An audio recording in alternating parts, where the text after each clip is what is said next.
The original Ultimate Universe was a big, bold, exciting idea that revolutionized the comic book industry. And in a lot of ways, we are still experiencing the effects of this initiative. Last week, we talked about how the Ultimatum event threatened to annihilate what people loved, and maybe did annihilate what people love about the original Ultimate Universe. But that was not the end of the story. In fact, the original Ultimate Universe would persist for years after Ultimatum. And while sales would never recover, and many, many people gave up on the Ultimate Universe, there were still some gems. And, well, there were some abominations as well in the last days of the Ultimate Universe. So that is what we are here to talk about today on the final part of the Ultimate Universe deep dive. Here to have this conversation with me are Marco, Outdoors, Celsius. Tyler, Celsius actually comes into play when you're outdoors. It does. It's a little chilly. Yeah, so I'll let this one slide. and I'm Sean. Thank you guys for being here. Appreciate you. Whether you're live or in the future, it means a lot to have you here today.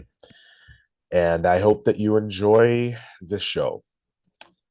So let's kick things off. Ultimatum was bad. It was bad in a way that I think a lot of comic book events aren't.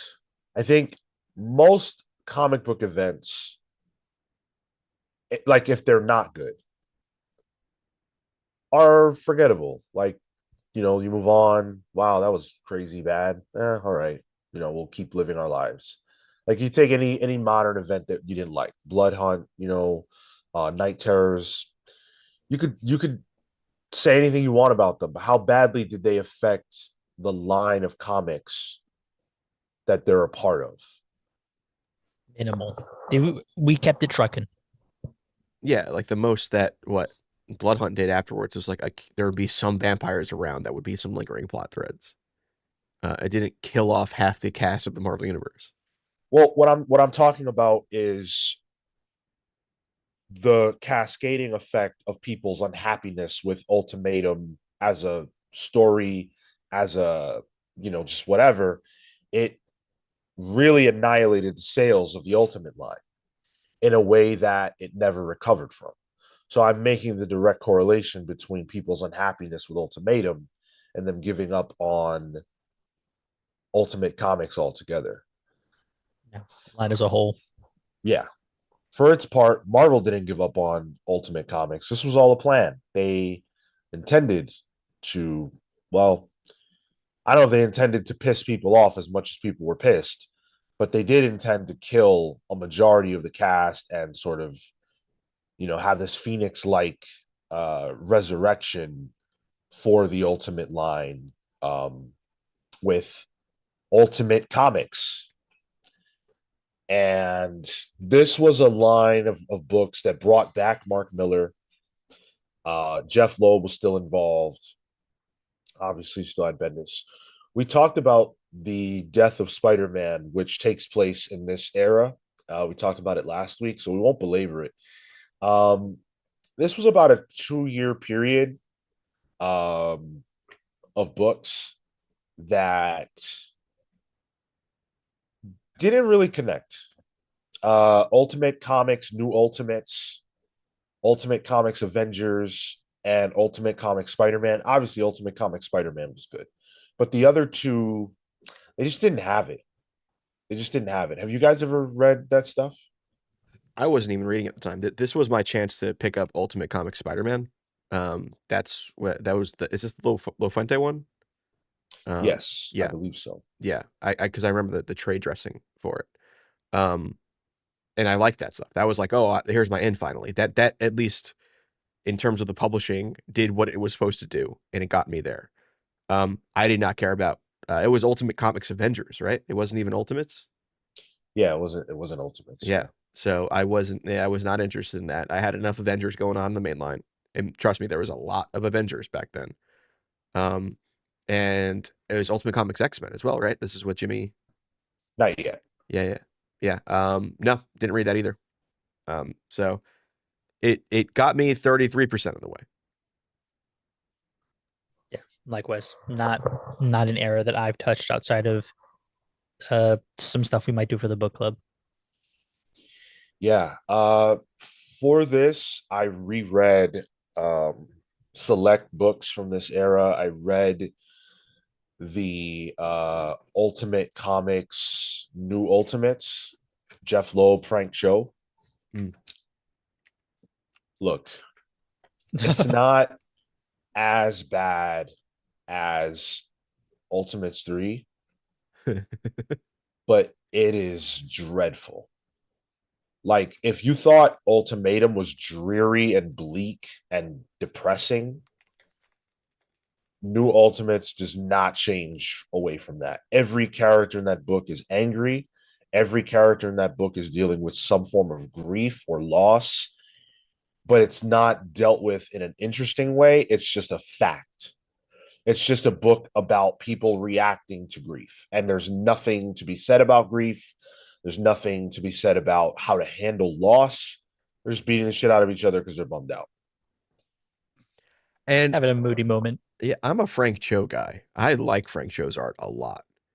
But if the trajectory of what Jeff Loeb was writing with Ultimates 3 and Ultimatum, where it was missing the point of satire and just going for edgelord stuff, mixed with Frank Cho, who is an edgelord himself, that seems like a recipe for disaster. Almost so much so that I'm interested.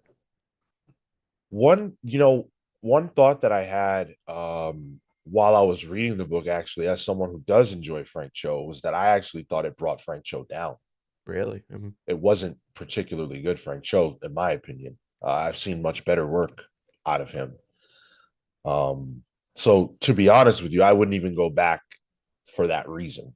If you're morbidly curious, then sure, but Frank Cho's art is not enough to get you through the door with this one. Yikes. That's unmarked from Marvel Unlimited. Oh, really? Yeah. Oh, yeah. Yeah.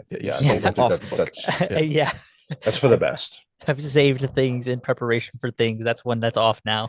It's funny because I'm looking at the cover, the Frank Cho cover for New Ultimates. I guess this is how they bring Thor back after Ultimatum.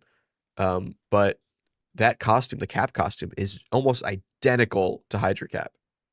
Like that era of Cap. So ominous.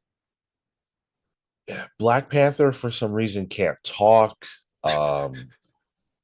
Which I'd forgotten was a thing in this in the Ultimate Universe, but he can't talk. It's very bizarre. Thor comes back, but it's like he's just able to come back. Like, it's very easy. He has a kid with Hela.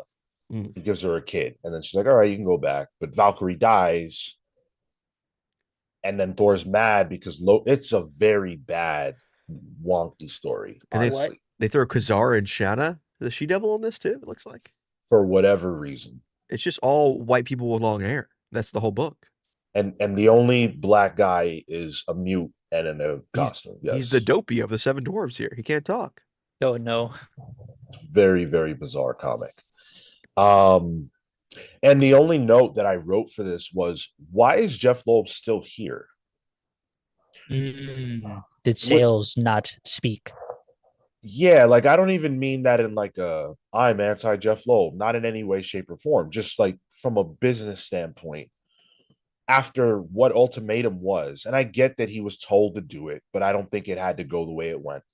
Why is he still getting high profile work of this nature? I was pretty surprised by that. Especially because this book is really bad, but the sales were dreadful for all this stuff. I don't have the sales for that particular book in front of me right now. They were dreadful. One of the things I noticed when I was looking up like slides for this is that there was a lot of different series during this Ultimate Comics era. Like, there's New Ultimates, there's Avengers, there's Ultimate X and Ultimate X-Men. And like it was hard trying to nail down the order of where to even go with this stuff for me. I think if you were around at the time, that probably wouldn't have been the case because Ultimate X came out before Ultimate X-Men. It was the lead-in. Another Jeff Loeb disaster. Um, that book took it was 5 issues and it took a year to come out. Um, I don't understand. I just don't understand. I remember that being a mess publishing wise. Yeah, because it had Art Adams, I think, on art, definitely on covers. And I was a fan at the time, so I wanted to pick up Ultimate X, but I was just confused, and it was just so sporadic when it come out.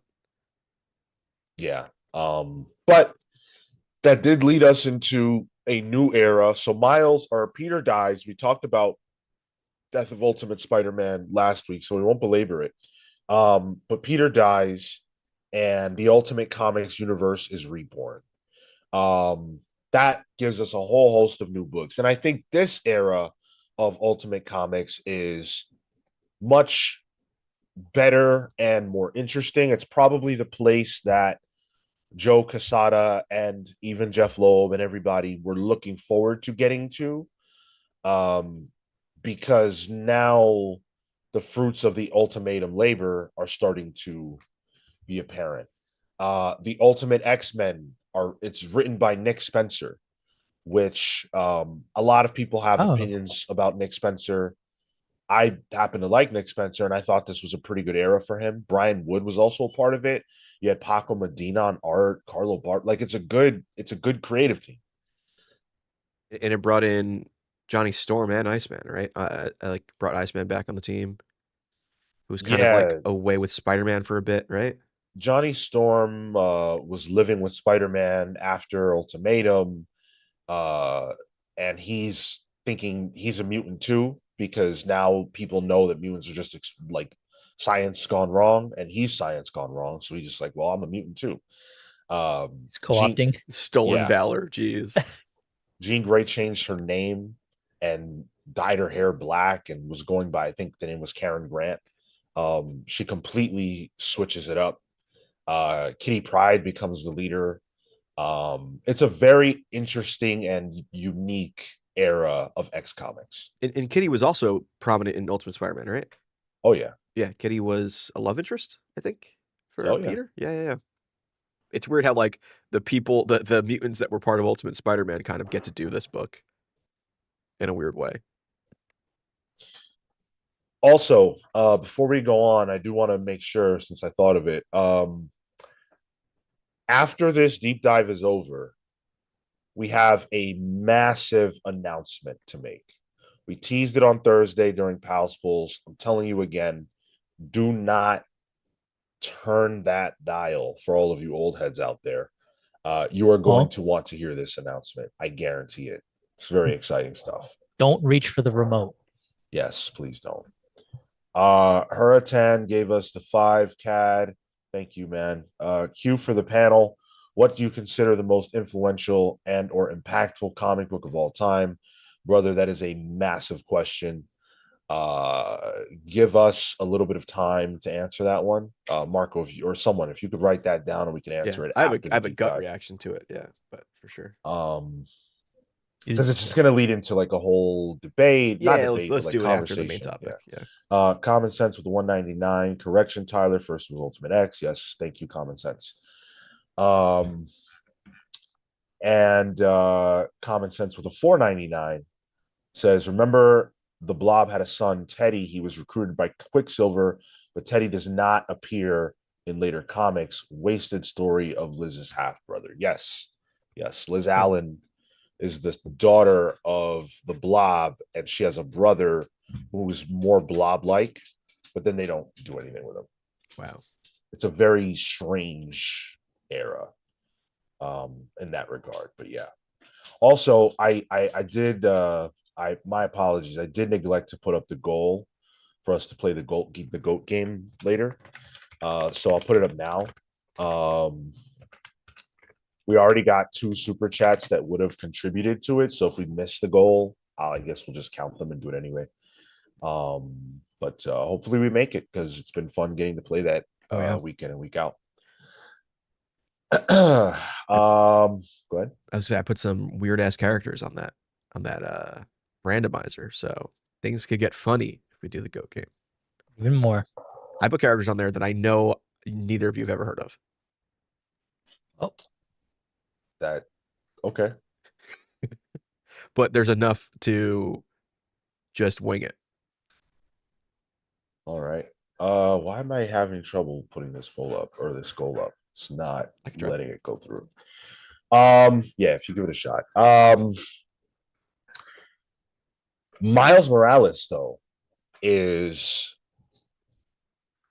he's arrived. He makes his first appearance in a book called Ultimate Fallout #4.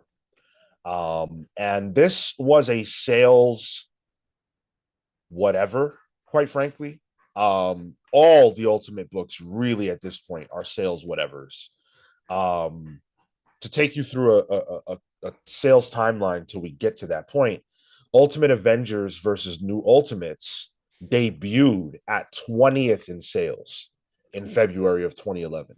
What I just told you is that there was a book on stands that featured two super teams going head to head, and it wasn't hype enough to do better than the 20th best-selling book in February of 2011. That's not good. That's really not good at all. No one cared. For your preeminent Ultimates book, we're talking Ultimates here, to debut with a new #1 at what? You said 20 or 14? 20. 20. Oof, that's bad.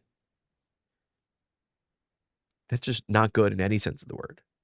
I mean, this is a time where comics are doing pretty decent, from what I remember, but still, that's not great. It's just indicative of people's lack of interest in this line at the time, and it doesn't get better than that. I mean, Ultimate Spider-Man #160 is The Death of Peter, and that was the #1 best-selling book in June of 2011 at 159K in sales. But that same book, in prior months was middling. It was in the 30s and 20s in sales, so it popped a number because Peter died, and people knew that. But outside of that, the sales for that book were not great. yeah, you said 159. I mean, some of the first issues of what was it? The Ultimates were higher than that from some of the earlier conversation, or at the very least within the range. Good that it popped to that level, but yeah, markedly a drop from where it could be. Ultimate Fallout 4 sold 85K. It was the 5th best selling comic in August of 2011. It's worth noting that 2011 is a very important month for comic books. People who have been on this channel for a while, there's no way you don't know what 2011 is. It's the debut of, especially August 2011. It's the debut of the New 52. And comic sales weren't amazing in this year, but things would be changing. And so in August, this is when Justice League #1 debuts. Things are about to change, but Ultimate Fallout's performance is due to it having Miles Morales' first appearance in it. I remember I was working at a Barnes & Noble at this time, and I was managing the comics of it all because nobody cared about it in my store. And this is when Barnes & Noble sold newsstand comics. So I was selling Ultimate Fallout. And I forgot to pull one aside for me. But I remember the Kerry Washington, the actress, her parents came in looking for this issue. Wow. They made sure to tell me they were her parents. And people were coming in specifically for this. So I was like, I had to put them aside. I'm like, all right, well, people are going to have to start looking for them. And then I remember New 52 at the time too. Yeah, this was big. This was big for me. I vividly remember this stuff. That's crazy in the timeline of where I feel like comics are in my own like head canon of things, of events. I was just coming into comics. So to have missed this huge moment otherwise is wild. You were just getting potty trained though, Marco. Literally just I was taking those were baby's first steps, baby's first comics. Wow. I actually don't have a copy of this myself. Neither. I was obviously very activated as a reader at the time, but I was so disgusted with the Ultimate Universe that this passed me by. So I'm very confident that I don't have a copy of this. I wish I did. Not that I would sell it or anything, but it's the first appearance of Miles, and Miles means a lot to me. So I do wish I had it, but I don't. And then Miles's debut is just a month later. Not even. It's in that same month, actually. Um, Ultimate Comics Ultimates, or I'm sorry, let me get this right. Ultimate Comics Ultimates debuts in August at 23rd in sales with 47K copies sold. Ultimate Comics Ultimates, terrible name, is the Jonathan Hickman, Esad Ribic Ultimates book. We will talk about that later. But I just wanted to establish that a Jonathan Hickman book debuted at 23rd in sales with only 47,000 copies sold. If I told you that a Jonathan Hickman book debuted at 47K copies sold today, your head would probably explode. Lols. What? So this was 2011, you said, right? Yeah. So Hickman would have been doing, he's doing FF at this time. Yeah. Is he? He's not quite at Avengers yet. Yeah, he got Avengers because of this. Yeah. So he's big. He's not Avengers. He's not leading Marvel big yet. I recall Hickman being someone who I was checking for by this point. Yeah. Because of Secret Warriors. Yes. And how good of a book that was. And so when this was announced, this was the only book that I was like, well, I shouldn't say it was the only one, but it was the one that I was the most anticipating. And we, like I said, we'll talk about it more. It does not disappoint.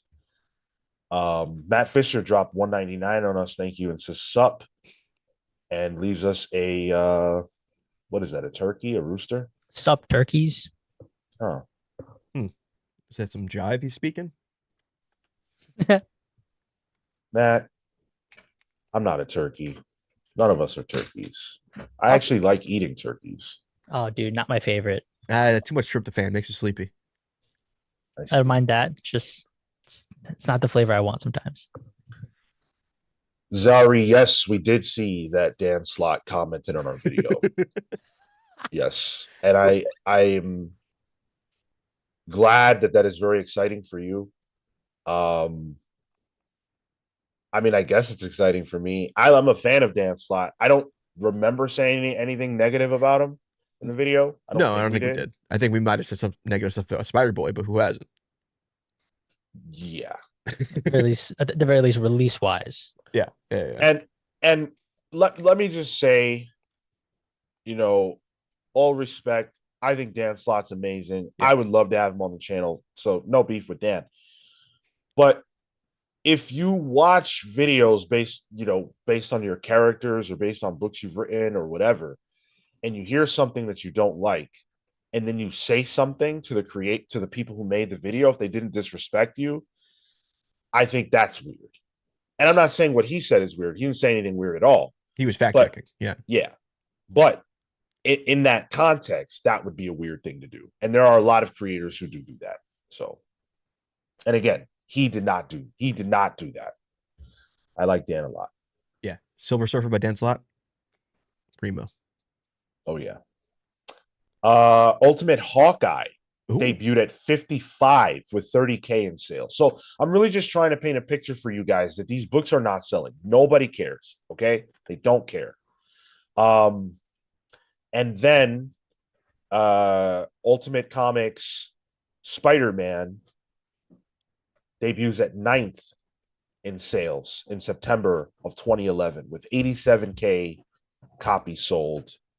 That is the debut of Miles Morales' Spider-Man book.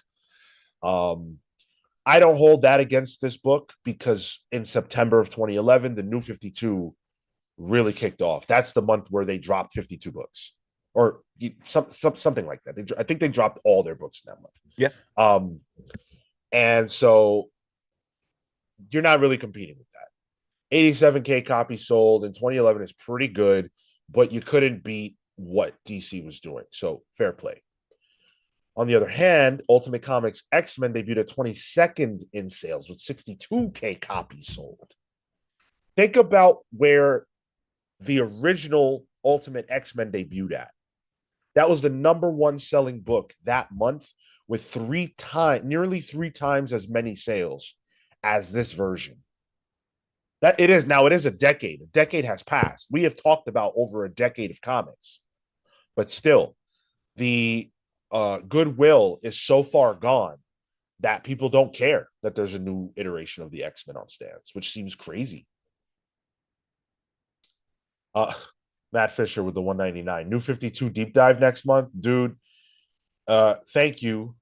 Because I know you know that we did a whole New 52 deep dive last year in September. He's just setting you up for the plug, Sean. That's all. Which I appreciate. Yeah. I can't believe it's been a year since that deep dive. That was the most successful thing we've done.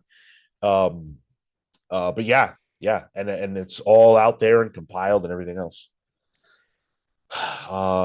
Atomic Hound the 999. Thank you, brother. Thank you. He says, let's go spin the wheel and play the game. Do I need to hold off on kennel maintenance until after the announcement? It involves sharp instruments. I would hold off. Yeah. I would say so. Yeah. Do you want to spin the wheel now or get out of the way? Let's do it. All right. What do we got here? Does Sean need a little drink? A little drinky poo? I do. Yeah. I hate how I have to milk this thing. Do you know your pals? Oh, do we not prep this in advance? Forgot to. We just keep fucking forgetting to do this. Well, we've got we can do one. We can do it. Yeah, Sure. I'll message you in Discord. Just put up a poll. We'll each share a truth about ourselves. And then listeners, you'll determine which of us you want to hear something from. Hopefully we could offer you something a little entertaining to brighten up your Saturday morning or afternoon or night or whatever. Is this the one, Sean, where you have 3 facts? Yeah. Okay. Yeah. Or you got a fact and then you have to pick the pal who you think did it. Okay. Yes. No. Yeah. Wait. Yeah. Revelation, I think, is the other one. Yeah. Right. You're right. You are absolutely right. Clip that. Sean said I'm right. We're forgetting our own game, you know? The Order of Dylan, or I have to go back and listen to those New 52 deep dives. Actually, there's a whole compilation. Yeah. That's been done. I shared it in the chat for anybody who's interested. 9 hours of content. Can you believe it? I can. Yes, I can. Yeah. Having edited it, yes, I can. Did you do that one or did I do that one? I don't know. I'm just gonna take credit. Marco, throw one in there. Hayden's Hideout with the $10. Thank you a lot. I really appreciate it. All in all September. That's an idea that's been floating around. It's been floating around. We'll have to see. Stay tuned. There's still one more week of August to go. Not that we'll be doing this. The deep dive is over today, but we'll make our announcement about what September holds next week. But thank you. Appreciate it. Okay. So we've got three things. Wait, no. How does you pick one of the 3 and then they have to guess who it is. All right. Yeah. One of the pals has been stuck in a clothes dryer. Put up the poll. Tell us which pal you think it is. Oh no, stepbrother. I knew someone would say it. Actually, I knew Marco would say it. Sean has restraint. I don't even know what that reference is. Oh, you gentle soul. Different kind of internet culture. Okay, but yeah, get that poll up. We'll refer back to that in a minute. MX Mothman, that compilation was the first video I watched from y'all. Wow, thank you. That was a very much a labor of love. Very fun. Catherine says easy. Interesting. Catherine knows a lot of stuff. That is true. Lore. Yeah. That is true. It's not exactly fair. All right, I'm gonna end it because I do want to continue with a deep dive. Yeah. And then we do have another one banked for a little later. Marco, 50%. Sean, 27%. Tyler, 22%. What? Who would think that I would have the audacity to? No, it was me. It got turned on when I was in it. I remember it too. I just remember like and being like flipped and tossed, and the clothes were warm though, and there was a dryer sheet in there too, so it smelled nice. I was in there for about almost a minute. I'm visual. How old are you? I was like, oof. I had to have been around 5 or 6, and my mom heard it from like the other room. My brother and I were playing hide and seek, so I hid in there, but then he closed it and turned it on me. Which I would have been 6 foot, but I shrunk in the dryer. That's crazy, man. Yeah, that's crazy. Could have been Very someone. funny. And I think, thinking it was Marco makes a lot of sense. But why? I don't know. He's like, he just looks like he would be in a, like, I can see his lanky body just spinning around inside the dryer. I could see him like only being like halfway in and being like, oops. Yeah. Oops, I'm vulnerable. Oh no, oh, no, I'm stuck. Oops, my ass is exposed. Little plumber's crack. Unreal. Yeah, Unreal. So yeah, I've painted the picture for you. These books are not selling. Let's walk back a little bit and talk about Miles Morales. There's no doubt about the fact that the Ultimate Universe's greatest gift is Miles. And I don't think anyone, well, unless you don't like Miles, I don't think anyone would argue that whatever warts the Ultimate Universe has are worth it to have gotten Miles. I'm sure that's Marvel's perspective, because Miles Morales is the most important new character to debut in, the last 30, 40 years. I can't think of another character more important than Miles. Maintains that too. Nothing's even come close. Yeah, it's not a competition in that aspect. The closest you probably get is Kamala Khan, but again, they're not in the same stratosphere. And like subsequent to Miles too, you got the explosion of spider characters as well. Yeah. Miles is Bendis' greatest creation, I think, too. And he spoke about Miles and the creation of Miles in an interview that he did with Slate.com. I'm going to reference that now. He said, quote, "Hey, what did we do right? What did we do wrong? What would I have done differently?" In those conversations of what we did right or wrong, we'd come up about the idea of Peter Parker being of a different race. That if you really look at the origin, there's no reason that character wouldn't be of color. In fact, maybe it makes more sense. We started thinking about who ended up being Miles, and it became obvious that the only way Miles works is if Peter is not there. Then you realize that the trigger has to be pulled. So essentially what he's laying out is that in order to get to Miles, you have to eliminate Peter. And I guess it was important for Bendis to do this. He's talked a lot about so much about Miles and why he needed to leave this lasting impression. And one of the biggest things I respect about Brian Bendis is that he's one of those writers, but also white people who doesn't just talk. He's the kind of ally who doesn't just say, "Hey, I'm an ally," and raise a fist and, do all that kind of performative shit. Like, he put his career on the line in a way and created a character not for the dominant culture. He created a character that wasn't targeted towards his average reader. And a lot of people were angry. A lot of people gave him hate for that. Miles Morales was not received with open arms right away by everybody. That's just a fact. And a lot of revisionist history happens about Miles and how people did not like him.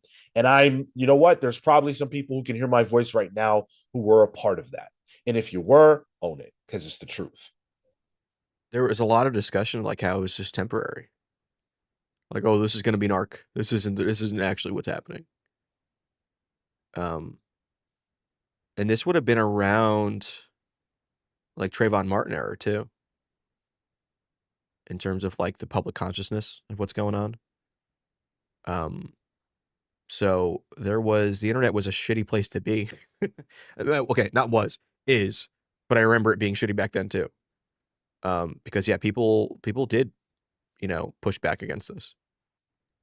I think the importance of the finality of Mm.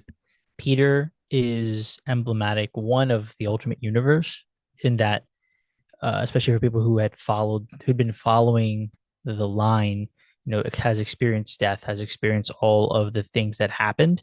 And so for this to be a consequence is not out of the realm of possibility. But I think to what Bendis is saying, and for Miles to really stick, I agree that you do have to get rid of Peter in some form or fashion, where it becomes difficult for you as a writer or for a subsequent writer to return to him. Sure, you can always bring him back from death. This is comics at the end of the day, but to really be able to say, "Hey, this is the new way forward," this old way, both metaphorically and actually in the text, has to die. Yeah, you're muted, John. Thanks. Sorry. Peter had a great death. We spent a lot of time with that character.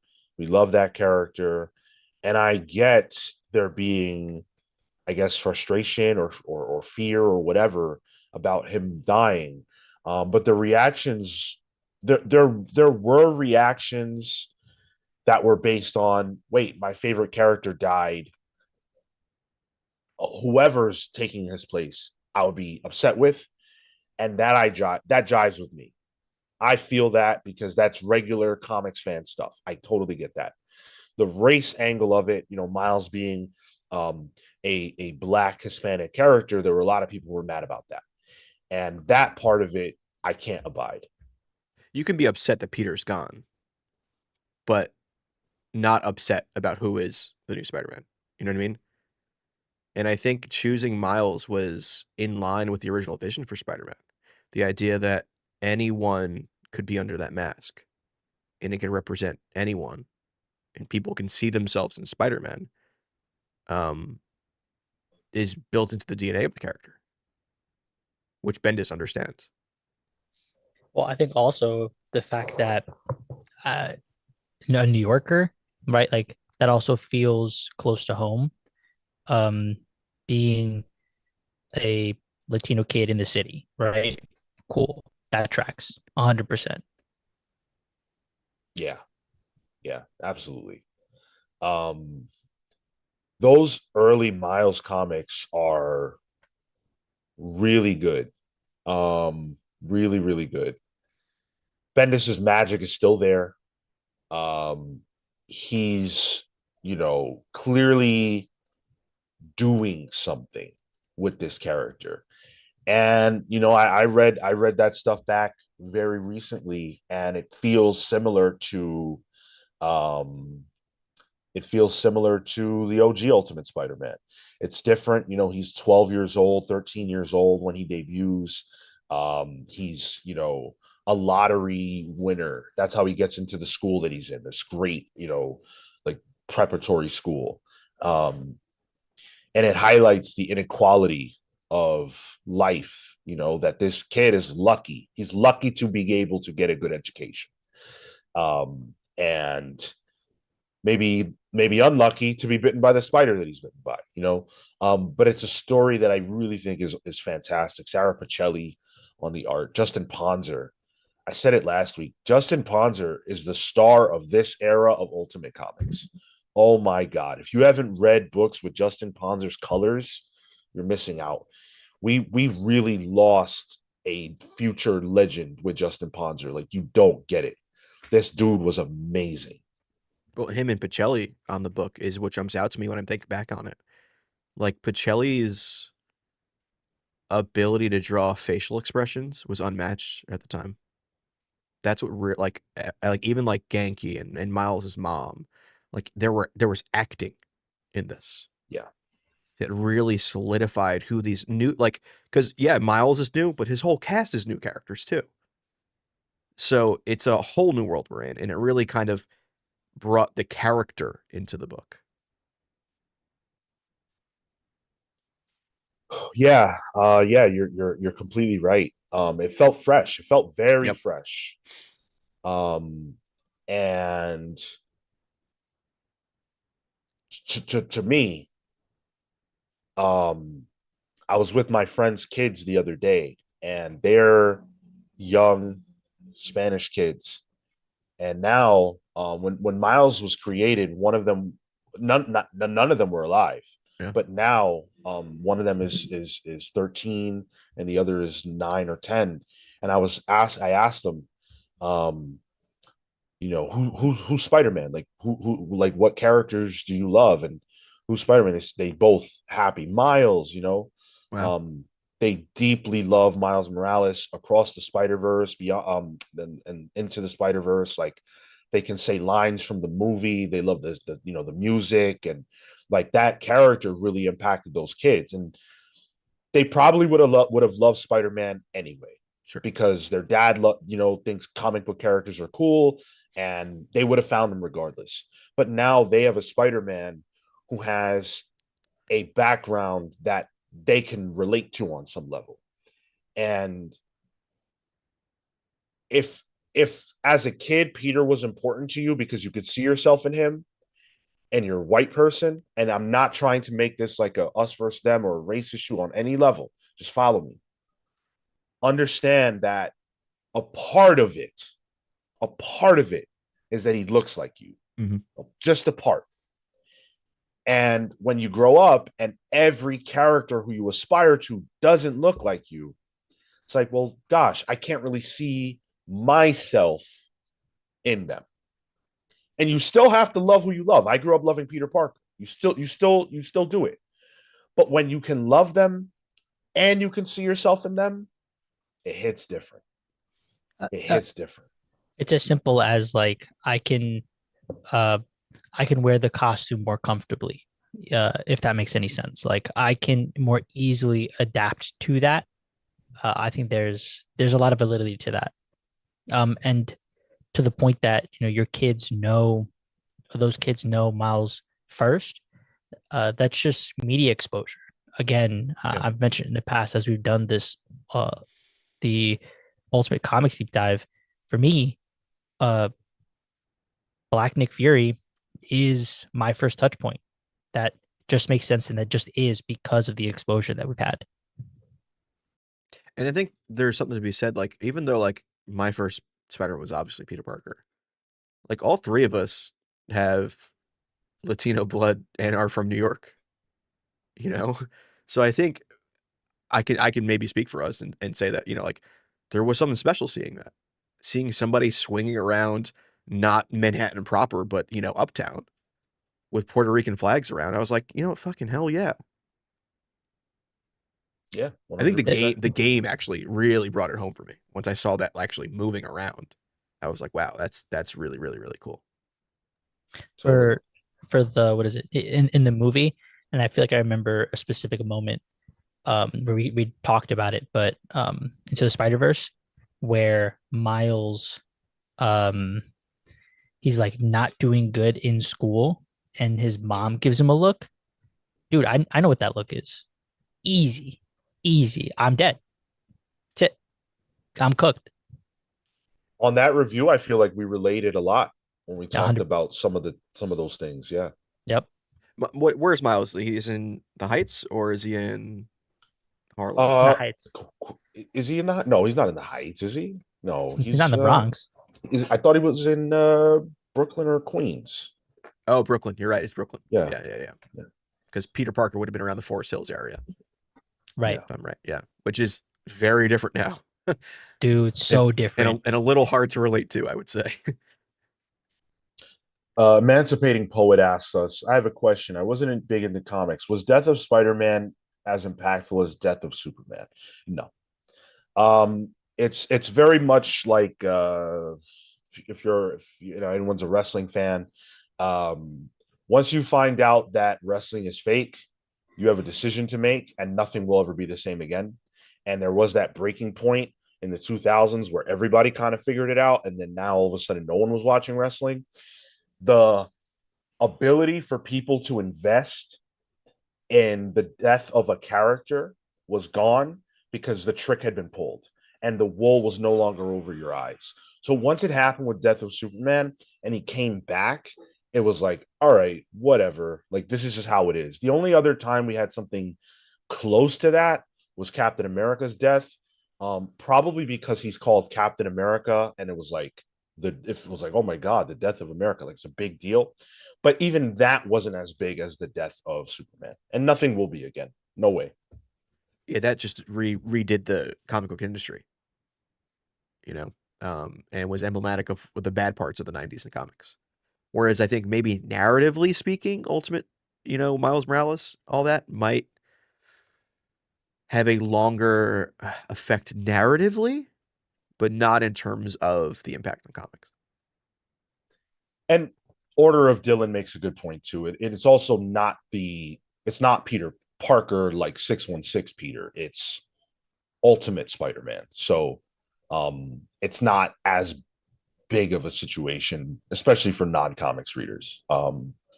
Yeah, Tom McCown says Death of Superman was on national news. I mean, it's impossible to underscore how big of a deal that was. I was a baby, or not a baby, but a very young child when that happened. So I have no context personally to it. I only have the historical context of it. And I can tell you based on that it was a massive deal. I will say Miles was also on the news though.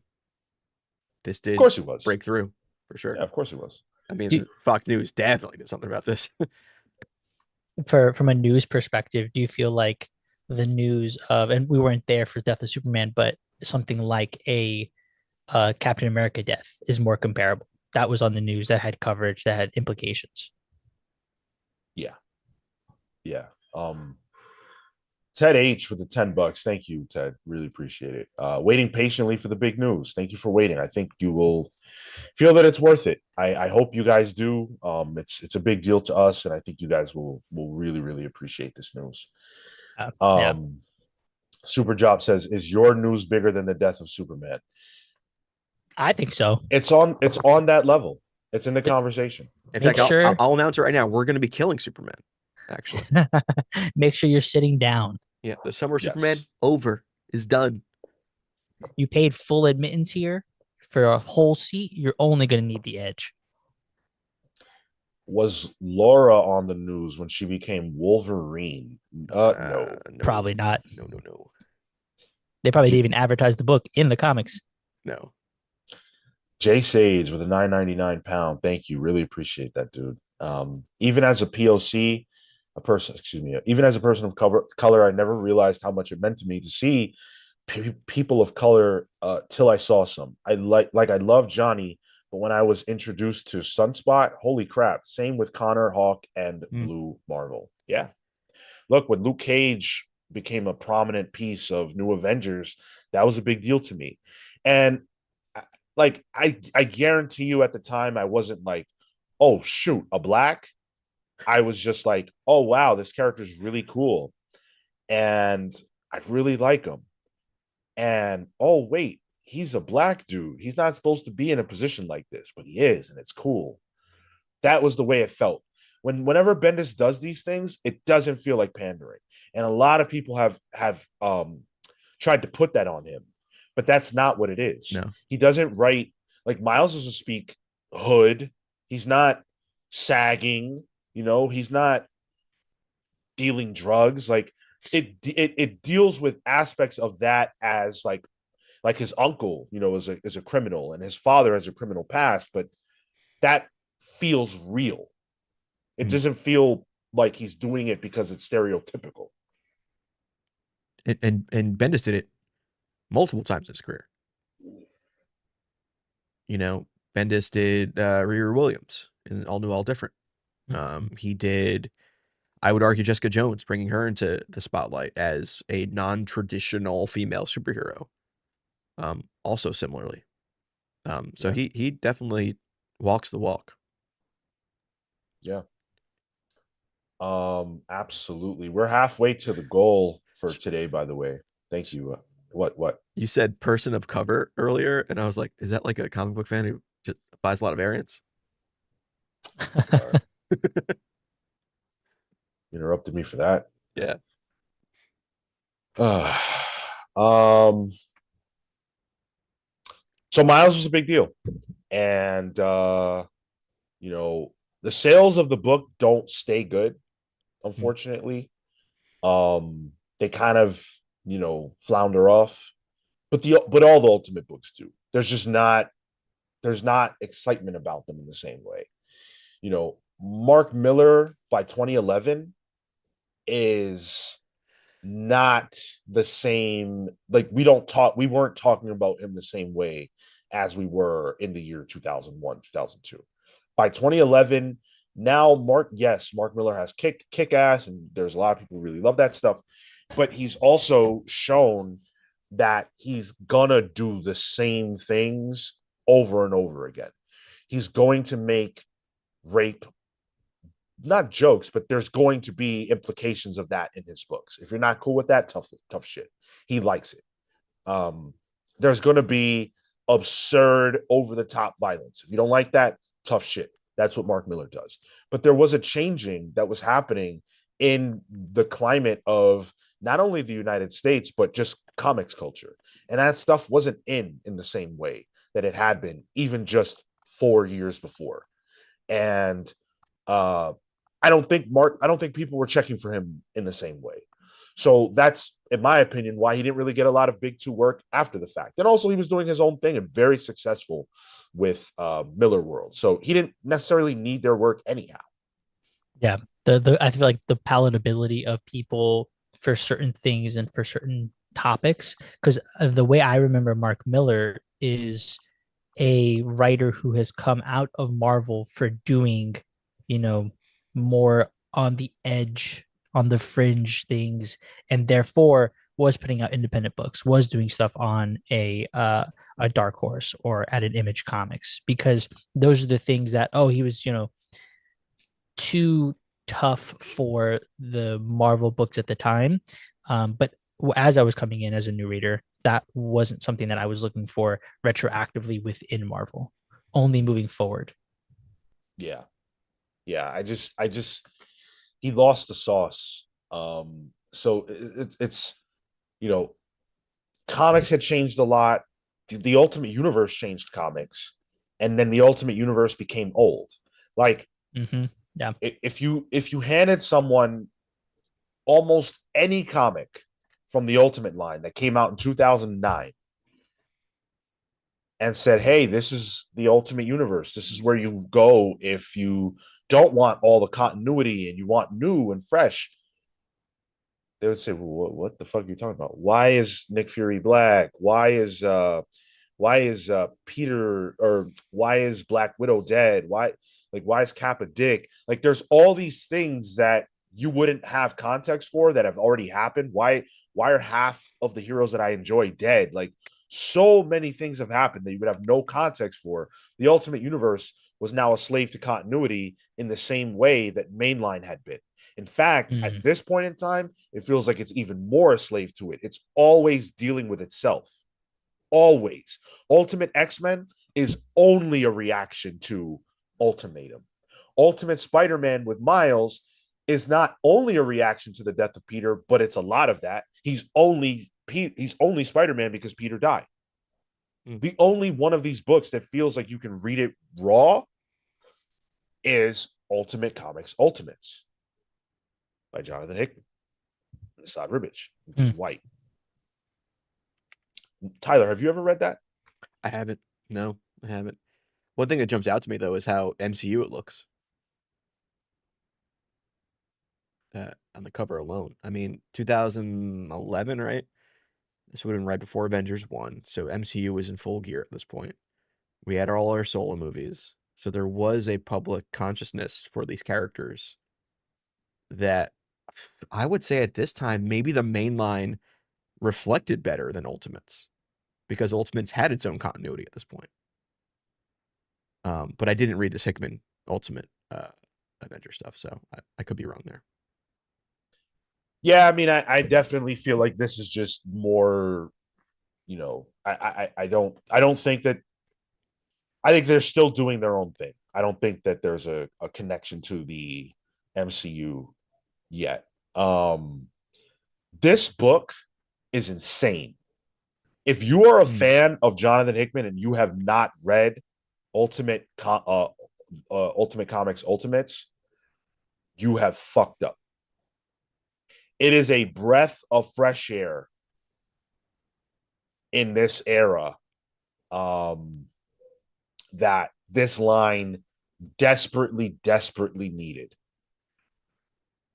Yo, I read this last night. I got less sleep last night because I needed to read through this. And I can only get through the first 6 issues because otherwise I just never would have slept. But wow. What to tackle? Like what's the pitch? So stop me if you've heard this before. There's a city. On one hand, you have a dome that inside of it has these hyper advanced, rapidly growing people that the maker has created. And so that's all going on. They have their own ecosystem, they have their own everything, and they're hyper advanced. And then outside of that, you have the people who are led, they're essentially mutants. They're led by Zorn and Zorn. Zorn with an X and Zorn with a Z. And those are the two things that are happening. And Europe gets annihilated. Like, I think half of Europe is completely destroyed. The people come out of the Maker's Dome, and I was stuck on this page. They're facing off with Asgardians like Thor and non-Asgardians like Captain Britain and all these people. Really strong characters. And they're fighting them. And they're literally experimenting on them mid-fight. The people who came from this dome are so powerful that they grab Captain Britain and just start like plugging his body with needles and things and just experimenting on him in the middle of the brawl, because there's no chance at all that they could lose. It's insane to read. Jonathan Hickman's characterizations of all these characters are perfect. He got away from all the like stereotypical bullshit that the other writers were doing and just got to core.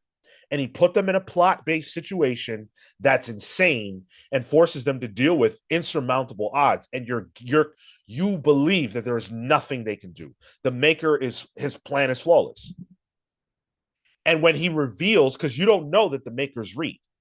At this point in time, they've never said that. In Reed's journey, there's a book series called Ultimate Doom, written by Bendis. It's really bad. I hate to say that. It's really bad. It's dreadful. I read it for the first time last night and I have regrets, but I forced myself through it because I wanted to see how Reed would ultimately get dealt with. And so like Thing and Sue Storm end up getting together.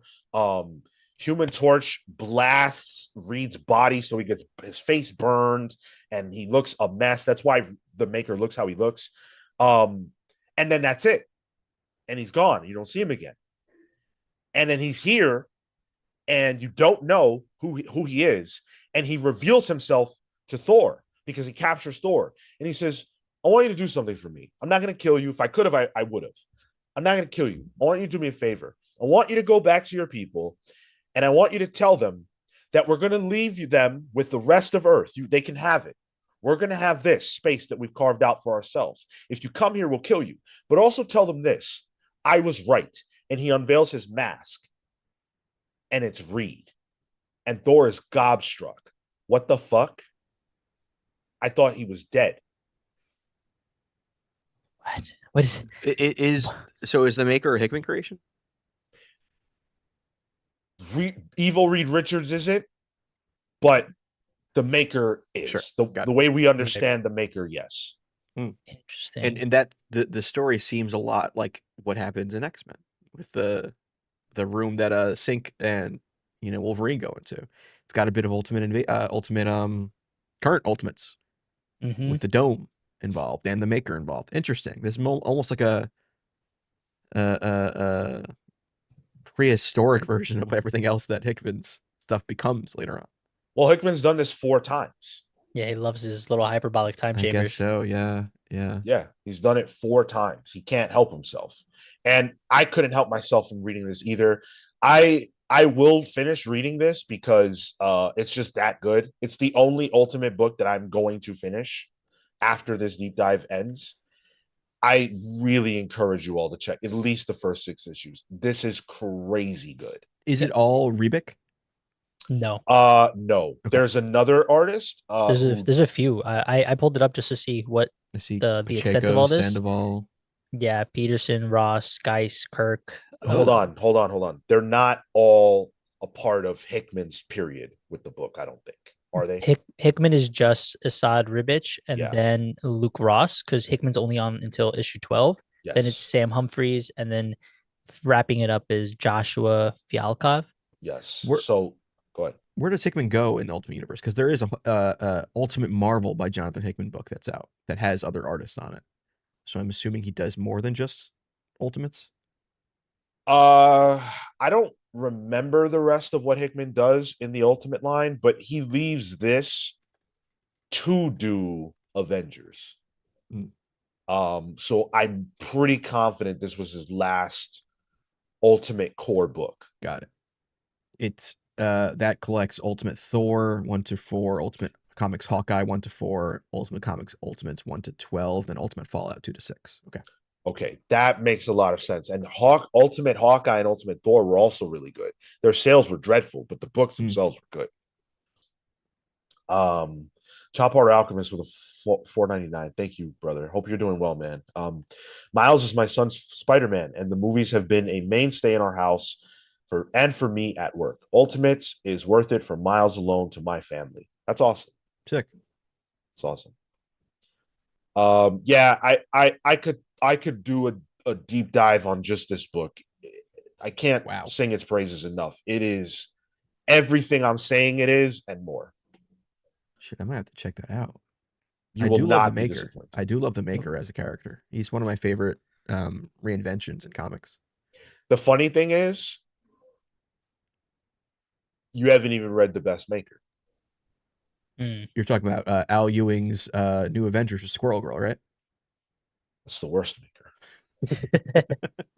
and that was why I was so bummed out about that book, because I had read this and I was like, oh my God, the Maker is insane. Like, this is a great villain.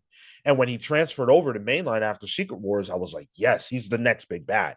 I genuinely believed that the Maker was going to be the Maker and the Maestro. I thought the Maker and the Maestro were going to be the big bads of Marvel in the post Secret Wars era. And the Maker shows up in New Avengers doing bullshit, getting beaten by Squirrel Girl. And the Maestro, I think he was in Contest of Champions. Yeah. And I was really like, what the fuck is this? Like, this is a throwaway. So I was completely bummed with how they utilize those characters. But if you think you're a fan of the Maker, read this book, because this is the Maker that sent chills through our spines. That's why people fuck with the Maker. Yeah. Oh, man. The other book I wanted to talk about, well, shifting gears. Ultimates needed a shot in the arm, the line, because nothing was quite working. And so they broke glass on something that Joe Quesada said would never, ever, ever happen. A crossover between mainline and Ultimate. And the first one was Spider-Man. This was a remarkable milestone event because, again, we were told that it wouldn't happen. And so once it did, the seal was broken. This was Bendis and Sarah Pacelli teaming up once again, doing amazing work. I remember being really frustrated by this. I didn't want them to ever cross over. I was like, come on. I read it for this book club or this deep dive. Wow. Wow. Good. Oh my God. This is Bendis.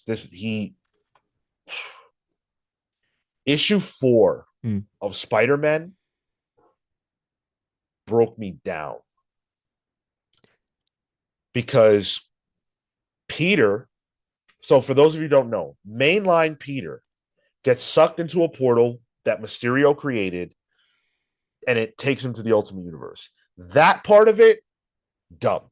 Mysterio doesn't have that kind of power. Nobody cares about Mysterio. It's just setup. It's a framing device. Go ahead. What was it? Ultimate Mysterio that did it, or It's regular Mysterio.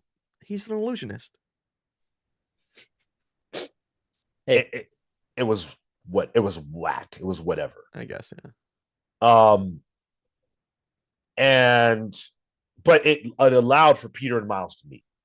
The typeface changes, the lettering changes when Peter enters 1610 Marvel, which is super cool because there's a different typeface for mainline and Ultimate.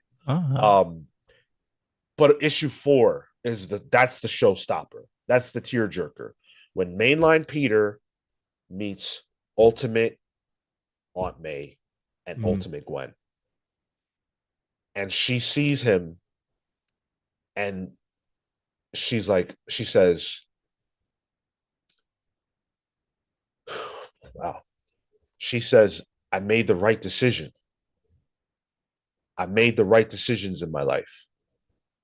Because she's seeing that her choice to raise this boy who was not her son paid off because he grew into a man who was a good man. Yeah. And she had to watch her nephew die on that fucking floor. And then to get to see another version of him come through that portal and be at her doorstep. And he's a good man too. As someone who was raised by their aunt. Yeah, and Gavin puts out a good point here. This is within months of Peter dying in continuity. So this is fresh for Aunt May. And seeing, because Peter, how old was he canonically when he died?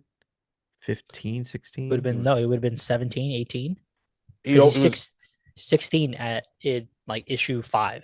Then he's 17 because he only was Spider-Man for 1 year. Yeah. So yeah. And this Peter would have been out of college at this point. So this is her seeing a future version, essentially. I mean, he's an adult. He's a full-fledged adult. Yeah. And if this is within months of Peter dying in continuity, that's also fresh in the zeitgeist, the consciousness of the Marvel reader too. Yeah. If you don't read anything else that we've talked about, read Spider-Man issue 4 and if you can, read Ultimate Comics Ultimates. But this issue is unreal. Bendis at the height of his powers. And Tyler, as someone who does enjoy Bendis, I always felt like I want to see Bendis write mainline Spider-Man. Yep. This reinforces that feeling. I read this when it was out. I picked this up. Yeah, because I was a mainline Spider-Man fan, and I actually was picking up Miles at the time too. So this was in my wheelhouse. But yeah, this is like one of the few times Bendis got to write Peter outside of an Avengers book, and it really scratched an itch that I'm still waiting to be fully scratched, to be honest. Sure. I still think there's like something at Marvel. It's like, hey, in case of emergency, Bendis on Peter Parker Spider-Man is a big get. And Bendis on mainline? Yeah. I would love that. Even now I would love it because it's just an unfulfilled like comics dream want. Yeah. That can still happen. And it would be huge if it was to happen. Yeah. I truly think so. It's up there with like Hickman at DC for me. Yeah. You're gonna introduce another dome.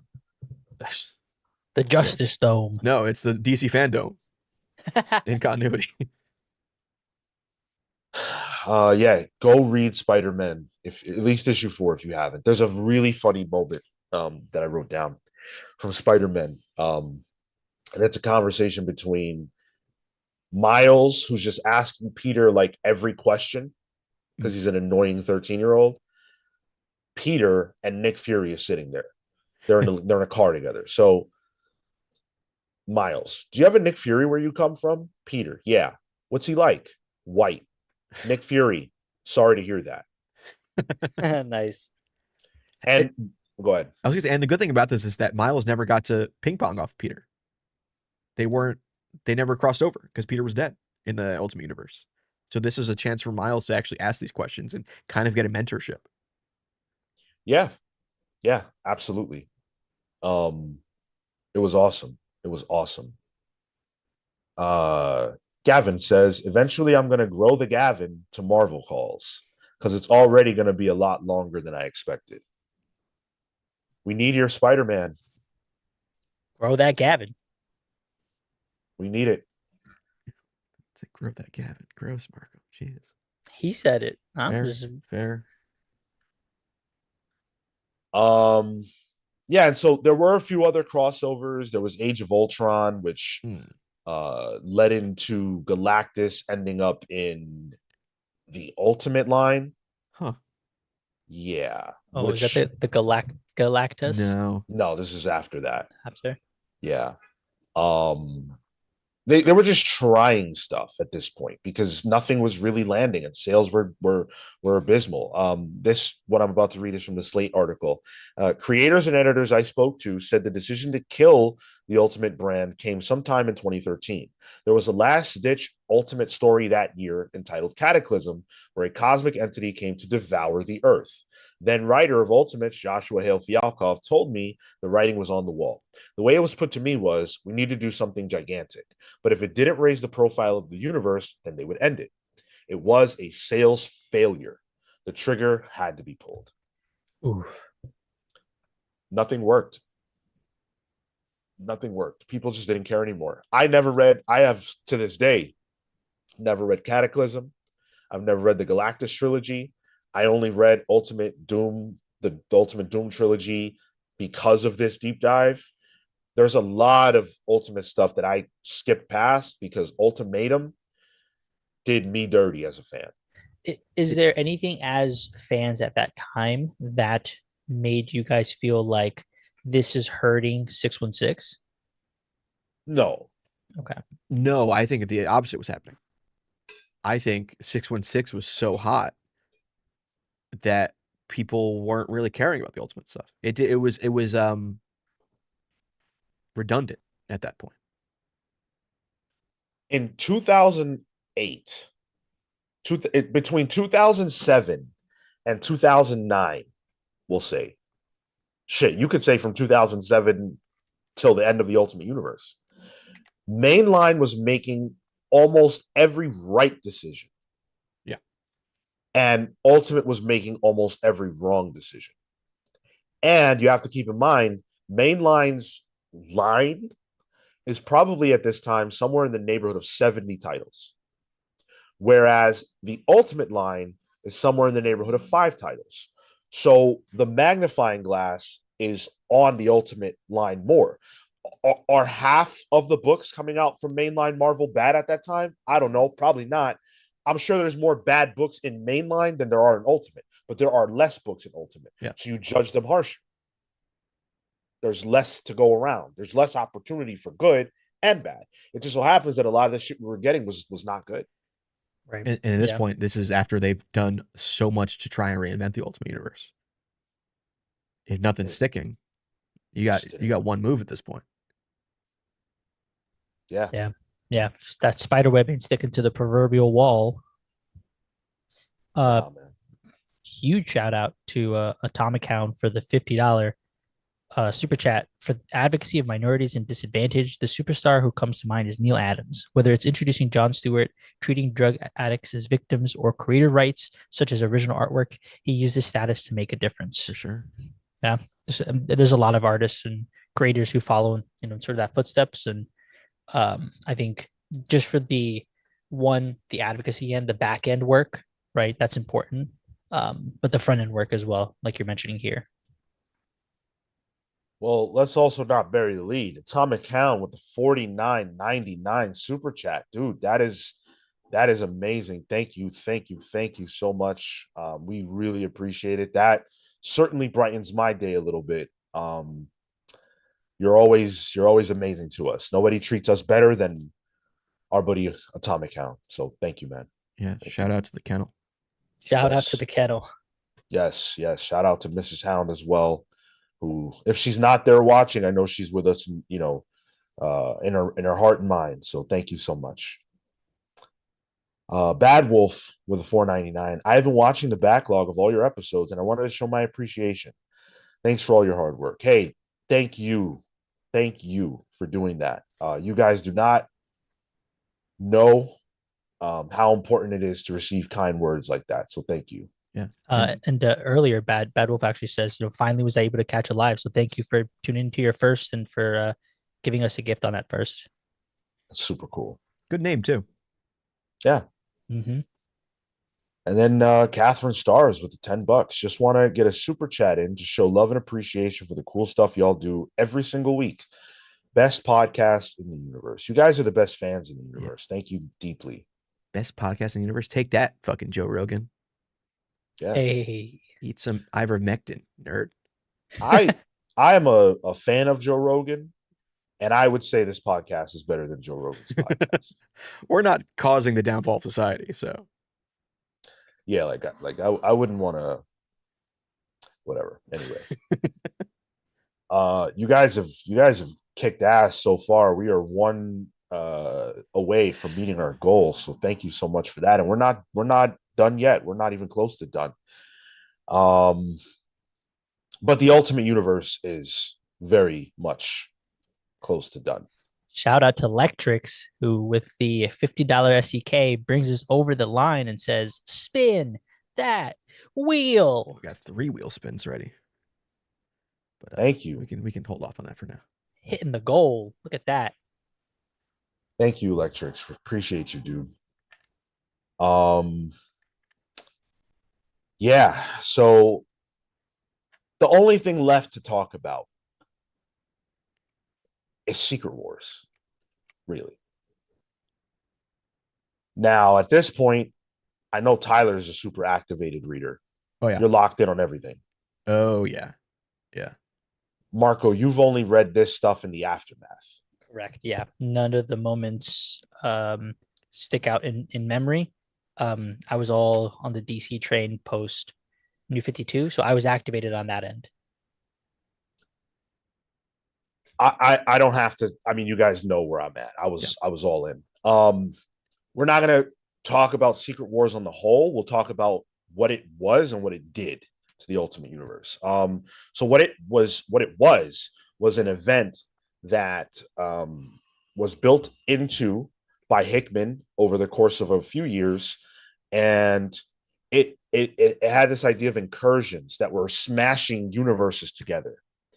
And as any reader of comics who was reading Marvel books at that time knew where this was going. They're smashing universes together. Eventually, they're going to smash Mainline and 616 together. That confrontation is going to happen. And it does. But for me, it wasn't as monumental or consequential as I was anticipating. It didn't really have a whole lot to say about the Ultimate line that was, big. I think Hickman's focus was definitely more on mainline implications, plot focus, and then later definitely on Doom's relationship to the Fantastic Four. And I'm not criticizing him for that because I think that was probably the right way to go. That's certainly where the sales were. Like Ultimate books weren't selling. No one gave a fuck. But as a fan of the Ultimate line, I didn't love, or I didn't feel like it did anything to leave the Ultimate line on some amazing note. Tyler, did you feel that way, or no? It felt like a vehicle to bring Miles to the main line. In fact, like Miles is prominent throughout Secret Wars.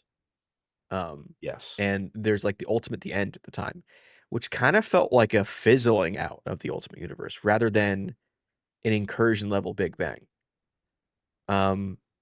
Everyone just kind of fades into white when the end happens, and that's all she wrote. It was weird. It felt like a long time coming, and it was cool to see Hickman at least do this like opening volley for what Secret Wars was, but it didn't feel like the end of the Ultimate Universe as much as the first step of Secret Wars. Yeah. Yeah, and you reference Ultimate End, which I've actually never read. I didn't even read it for this because I just didn't care. By this time, I was having trouble with some of Bendis's work, and I was checked out on the Ultimate line outside of like Ultimate Spider-Man. So I just couldn't bring myself to read it. But I've always heard it ends like it's a whatever ending. From what I remember, and again, I haven't read it since it was out. From what I remember, it was quiet. You know, it was like the moments when a bomb goes off and you see it in the distance and you know you're doomed. And it's people, it's really just characters talking to each other from what I remember. In more melancholy. And then I think Miles swings over and saves, like survives. I don't remember exactly how that happens, but it was a weird one. It was a weird one. It was kind of definitely a fizzle in my eyes. I remember enjoying the main series of just to relate to Secret Wars there. Like I remember it having fun in seeing the alternate universes and seeing the things like come together. The context definitely wasn't there for the ultimate line as it is, I think, a little bit more now to reading some more of it. And even then it's just the beginnings, right? But I think more so it was seeing some of the turns and twists that happened within the mainline characters that made it interesting. Yeah. I mean, look at that cover that Tyler has up right now. On the left, you have mainline Marvel, and look at how different that is. Yeah. Look at how different that is. Look at Thor, or excuse me, yeah, look at Thor, look at Cap, look at Iron Man. This look would at have how been Axis too, right? Post Axis. This would have been Superior Iron Man. Yep. And then on the right, that it's funny they chose that Iron Man costume because they got rid of that Iron Man costume a while ago. So I don't know why they went with that, but this doesn't happen. Like this, what's on this cover is not what that book is. Do you remember there? And this could just be my memory. I don't remember there being an all-out brawl. I remember them really trying to team up to prevent it from happening, but there's never a us versus them. There's like pockets in moments where they're on certain Sure. planets and certain worlds trying to avoid things. Because at the same time, like the mainline Marvel doesn't know if they're going to be destroyed too. And like I remember like Carol meeting Miss Marvel at the time too, and there's a bit of a quiet moment with those two. And it was also the end of all the series. So it was kind of it was a weird one. I enjoyed most of it though. A lot of the tie-ins are fun. I mean, as an event, Secret Wars is obviously phenomenal. It's probably Marvel's best event. I think sentimentally for me, it will always be Civil War, cool. But from like a more objective, I guess, standpoint, I think Secret Wars checks all the boxes, and it just so happens to be that the tie-ins are also quite good. And they were able to give us things that we couldn't get otherwise. Like one of the most remembered ones is obviously Renew Your Vows, which is sort of a what if Peter and MJ never broke up. But there are a lot of great tie-ins during that time. There's two that always jumped out to me from that time. It's Where Monsters Dwell. I think it was Garth Ennis and Frank Cho. At least Frank Cho did covers. I'm not sure who did interiors. And it's just a war book with dinosaurs. Like it has nothing to do with Marvel. And then there was a Weird World book, which was like a Man Thing kind of Chris Starr with Mike Del Mundo on art. That was just gorgeous. But it's like, all right, cool. I'm never gonna get that again. Sure, let's let it happen in Battle World or whatever. Yeah. Yeah. The fringes there. Dude, shout out to God Emperor Doom. That was hot fire. Yeah. All that stuff was great. I mean, go listen to our Secret Wars book club for more thoughts on that, because we went in on that. But great comic. But this is how the Ultimate Universe ends. And I think not the last panel necessarily, but one of the last panels in Secret Wars shows us that Miles made it through, that he survived, and that he made it into mainline. And I was really happy with that. I was really happy. Because I don't think that was announced beforehand, was it? There was like tease, but it was like, oh no, this is happening now. I very much think it was a like a question mark until we knew. Gotta shout out my man, Matt Fisher. Bro, thank you so much. Dropping $49.99 on us. Thank you, man. I know that you got to drive a lot of drives to make that kind of money. So to spend it on us is really special to me.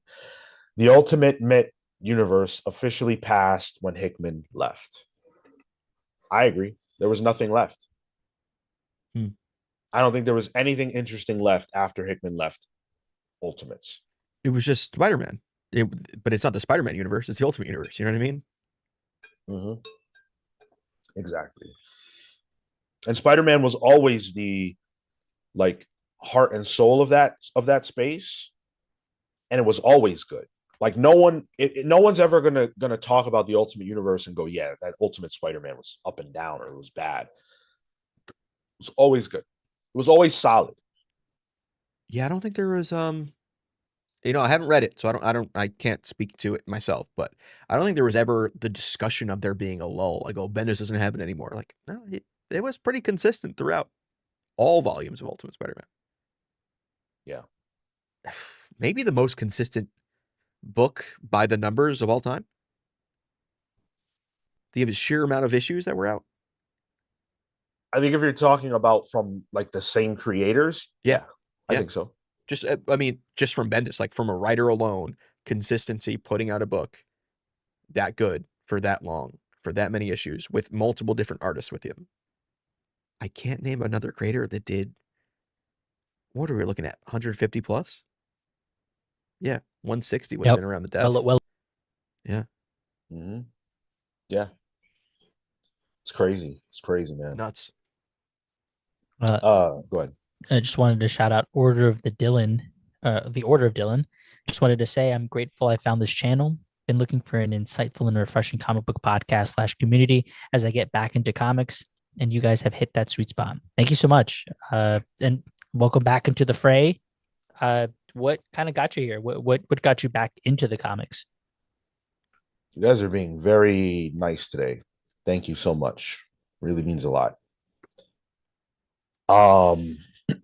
And also Jay Sage says some of you are rich AF. I'm getting there though, starting a new role soon, so I'll have more pals bucks, dude. It's always appreciated, but it's definitely not about that, man. Comics bucks are hard to come by. We know that. So thank you. That also, oh no, that didn't get us over our goal. We've been over our goal. Yeah. So awesome. Yeah. I mean, Bendis said this about the end of the Ultimate Universe and what his frustration was. He said, quote, "The biggest frustration with me was that the things that made the Ultimate Universe so special were applied to the regular Marvel Universe, making the Ultimate Universe less special." And I think that if we are doing an autopsy of the Ultimate Universe and trying to figure out, like, why did it die? I think the Ultimate Universe itself can tell you why it died. I think all bodies can tell you why they died. The Ultimate Universe died because, what made it special wasn't there anymore, but they also poisoned it. The Ultimate Universe was poisoned. And I think it was poisoned by greed.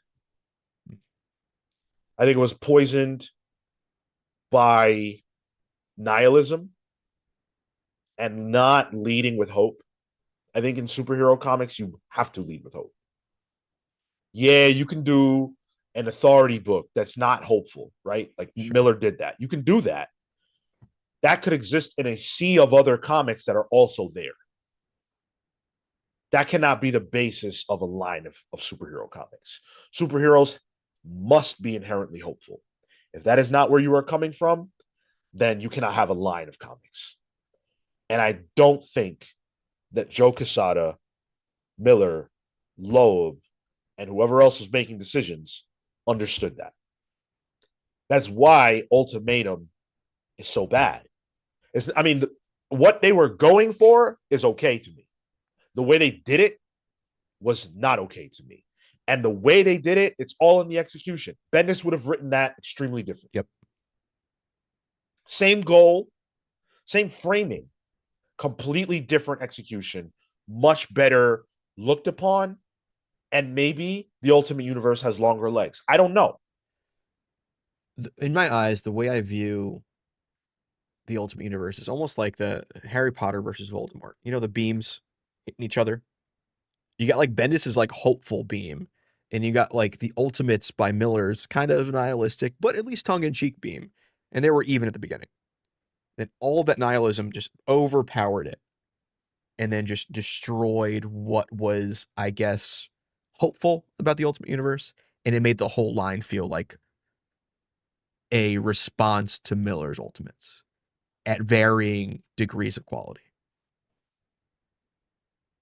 Yeah, that exactly. It always feels self-referential. It always feels like it's talking to itself, and it's just a weird thing to read. And reading the Bendis versus Millar of it all, especially those early years where you're reading books by only two creators, you can see that this is a universe that's built on two very different ideologies, and that doesn't work. Do you think, having read Hickman's stuff in Ultimates, do you think if he had been given the reins earlier, it could have saved things? Because at least his seems not, from the way you described it, I haven't read it, not referential in Millar and kind of doing its own thing with the tools of the Ultimate Universe. I think it was it's super exciting and it feels very fresh, but I think it was way too late. By Ultimatum was the third rail. I don't care that the universe lasted another like 6 or 7 years or whatever it is. It was already, it was The Walking Dead. Not a great comic that revolutionized the industry. It was going to die. It was dead. It just didn't realize it yet. Yeah. And I think once you get past the Ultimatum pieces, and you get into the realm of bloat, you have to, I'm sure you have to make tough calls on titles. You have to make tough calls on character direction. And so I don't think those tough calls were either made, or when they were, in the case of the Ultimates, they came off so anti-fan. Anti-fan is a good way to put it. It just hurt. Ultimatum hurt. And I know that sounds corny and lame and all that, but like if you're a fan of something, these things can hurt. And it felt anti-fan. It felt disrespectful. And the worst thing you can do is tell your fans to go fuck themselves. And it very much felt like they were doing that. And you don't recover from that. You just don't. The only Ultimate X-Men stuff I ever read outside of like Ultimate Origins, which is more of an Ultimates thing, was Ultimatum. And I saw what happened to Cyclops in that, and I was like, I have no interest in Ultimate X-Men. That felt like a kick in the dick. Cyclops is your guy. I love Cyclops. Yeah. Top 5 for me. Yeah, so when you see your favorite character get obliterated like that, it's like, what? And it's not, and it's not even cool. Like it's not like he doesn't go out like a boss. He didn't have some crazy heroic moment. He just gets shot in the head. Like, wow, okay. The page turn. It was a page turn to an otherwise like, oh, we're gonna have a speech and be like really united about click. Man, at least give him a headshot, and then like it opens up the portal that his eyeballs are to the other, the Force dimension, and there's some kind of big explosion or something. Like, you can have some little fun with that. No, it's just JFK. Actually, JFK was more interesting because it was real. Matt Fisher with 199 may have missed it. What was Jonathan Hickman Ultimate Endgame? I'm not sure what you mean. Ultimate Endgame or Ultimate End was a book.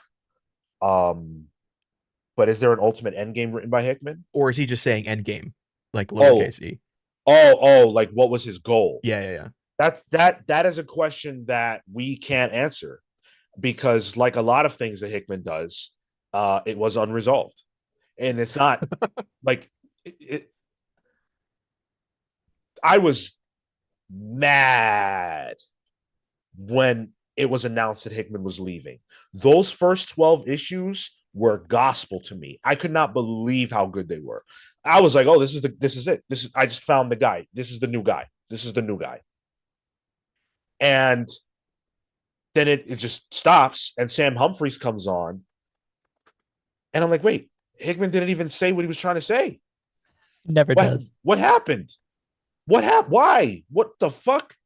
And then he went to Avengers, and I was like, all right, well, at least I'll get to read him on mainline. But I'll never forget that I didn't get to finish what he was saying in Ultimate. And now everybody has experienced what I experienced. That is just what happens with it. Dude, he's the guy for that. Put him on, bring some heat. Oh, don't get too ahead of yourself. It's crazy. Crazy. Yeah, Hickman bailing is not a new thing. Not a new thing. It's his MO. Yeah. Or around Orange. Okay, but the journey though. Hey man, I appreciate the journey, but maybe I want to see it end. The journey. I mean, the journey was fire. Don't get me wrong. Right. It was one of the best journeys I've ever been on. But then at the end, what was waiting for me was a pile of shit. I mean, that's a little unfair. Sam Humphries did okay, but it wasn't anywhere close to what Hickman was doing. Very frustrating. But yeah, I think it was dead. I think it was The Walking Dead. I don't think there's anything that could have saved it after Ultimatum. No chance in hell. And the vestiges of the Ultimate Universe, what was left after Secret Wars was just what moved on. So Miles and his family got transported over, including his mother who had died in the Ultimate Universe. They resurrected her. The Maker was transported over, and he kind of floundered around being a mini boss in a variety of books for years until Donny Cates figured out that the Maker was amazing and started using him in Venom and did a great job with him, and then planned to use him even further to launch the new Ultimate Universe. Donny Cates clearly understood what made the Maker interesting. But that's it. Oh, and Jimmy Hudson. Jimmy Hudson also has lived on. The son of Wolverine. Oh, okay. Yeah. Quite popular. That's it. Do you feel like their inclusion, does it bring up the bad vestiges of the Ultimate line when you see Miles? He has his own book, obviously now, right? But does it still remind you as a reader of it? I'm sorry, can you repeat that? Like as a reader of Miles currently, does his inclusion in the universe still bring back those flavors, bring back those memories of like, do I continue to remember him? And that is his legacy only as a current mainline entity because of the Ultimate line. I think now for me, I don't think about the Ultimate line when I read Miles. It's been a long time. It's been a decade, right? So for me, Miles is mainline Spider-Man. That's just, what he is, and I kind of leave it there in my mind. I don't actually think that, like, I'm very appreciative of Bendis creating Miles and all that, but I feel like a lot of the Miles stories post Secret Wars weren't very good. And it took a long time for there to be quite frankly, I don't think there have been good Miles stories in mainline till now, till Cody Ziegler. I stopped checking for him. Did you not care much for 616 Miles by Bendis? No. No. It felt like all the juice had been squeezed. Yeah. And I didn't care much for Saladin Ahmed's attempt either. I thought it was, whatever. And there was a lot of having to explain things. Who came over, why they came over, how does he justify being Spider-Man when Spider-Man exists? It was doing a lot to justify itself that I think leaked into the book. I still think it was good. I like Bendis's Ultimate Spider-Man 616. But I can see that opinion for sure. Now, of course, we have a new Ultimate Universe. It doesn't take place in the same, it's not 1610, it's its own thing. And it's it doesn't feel it doesn't feel like you have that same question mark of like, what is the point of this? Like, is it hope? Is it nihilism? Like, what's underneath this? It's sort of just comics. Mhm. And you know, we're living in that moment now. So the deep dive for that, years away. The jury is still out. But what it means to me is that the legacy of the Ultimate Universe is secured. It inspired not just itself 20 years later, but I also think it inspired the New 52. There's no New 52 without the Ultimate Universe. I don't think there's a absolute line without the Ultimate Universe. I don't even think there's a 2005 or 2004 on Marvel Comics. I think Ultimate Universe saved comic books. I genuinely, wholeheartedly, full-throatedly believe in that. Without the Ultimate Universe, we're not doing this right now. Yeah. And so Agreed. all I really want to say to close this out, warts and all, is thank you. Sure. Arigato. Thank you so much. I think it's interesting one without this, right? Especially for the current iteration of the Ultimate line, you don't live off the nostalgia of launching it. I think one of the things that you can make comparisons to of the new line is its clear delineation of what it wants to say about comics. There was something missing for all of these heroes, and now this has come back to, or this line is to help kickstart those people who truly want to make a difference. I think it leans into that hope that you're talking about, that a Bendis captured, and it tries to say something meaningful about change. We're hopeful about the change that is being enacted by the current heroes and for the future. Whether or not that's being translated in the books, my mind goes to like a, let's say, a Ultimate Wolverine or a Ultimate X-Men currently, as maybe, but definitely the Ultimates. I would say Ultimate Spider-Man to some degree. So I am deeply, deeply thankful that I got to grow up in an era with this. Yeah. Bendis wrote some of the first comics that I ever read, and one of them was Ultimate Spider-Man. Mark Millar, Ultimates. I have watched that. I mean, I've read the comic a bunch of times. I have watched those two movies countless times. The Ultimate Spider-Man video game. Amazing video game. I never thought that that would be possible. They made that video game within a handful of years of the Ultimate Universe's existence. How fast was that? The visual language of the MCU has a lot to do with the Ultimate line. Yeah, 100%. The visual language, but also some of the character language. Sure. Like the Avengers being a government-sponsored team is not, that's not a mainline concept. That's an Ultimate Universe concept. And the Avengers would get in bed with Shield in mainline more over the years, but that's because of Bendis. Yeah. Because they had already done that in the Ultimate Universe and it worked. So to me, even though there's a lot of bummer stuff in this story that we've told over the last 4 weeks, ultimately I come away very happy with the Ultimate Universe. Even as a 616 fan, a lot of what worked for the Ultimate Universe was cherry picked. Well, that worked. Let me take it. I mean, Bendis talked about it, you know, in his eulogy for the Ultimate Universe. But as a fan of the 616, that made my reading of that universe better, because it got to take the strong points of the Ultimate Universe and then almost like cybernetically enhance itself. Yeah. And those are the things that live on Yeah. not only in our memory but in the art that comes out now.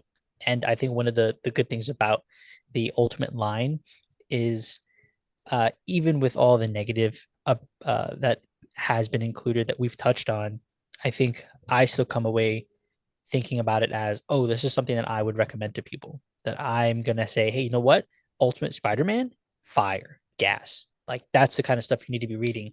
There are some pockets here and there that I think can be recommended, but for what the core was, the thing that ultimately ends up shining is the brighter things like Spider-Man. Hope wins always. And that is the lesson of the Ultimate Universe. Thank you guys so much for all of your support throughout Ultimate August, throughout this deep dive. Ultimate August is technically not over because we do have 1 week left. But this deep dive is concluded. The show's not over, by the way. The deep dive's concluded. The show is not over. These are a labor of love. They do take a lot of time and effort. I probably read more for this deep dive than anything else, any other deep dive that we've done. It was I really enjoyed doing this. And so thank you guys for providing me the space and time to tell you this story and to reminisce with all of you. It has been an honor, and I really appreciate it. So you guys are amazing for listening and for hanging out with us. Thank you. Sean, who was it that prompted this with the super chat? It was Samuel Summers. Huge Yeah. shout out to Samuel Summers, who very well may be here with us right now. Samuel, dude, you know, deeply, deeply thank you, because you gave me an opportunity to look back on something that I didn't know I needed to do. But at this time in my life right now, what like my real life right now, hope is something that I very much need. And this deep dive reminded me of what hope is capable of doing and why the other end of that is not the way to go.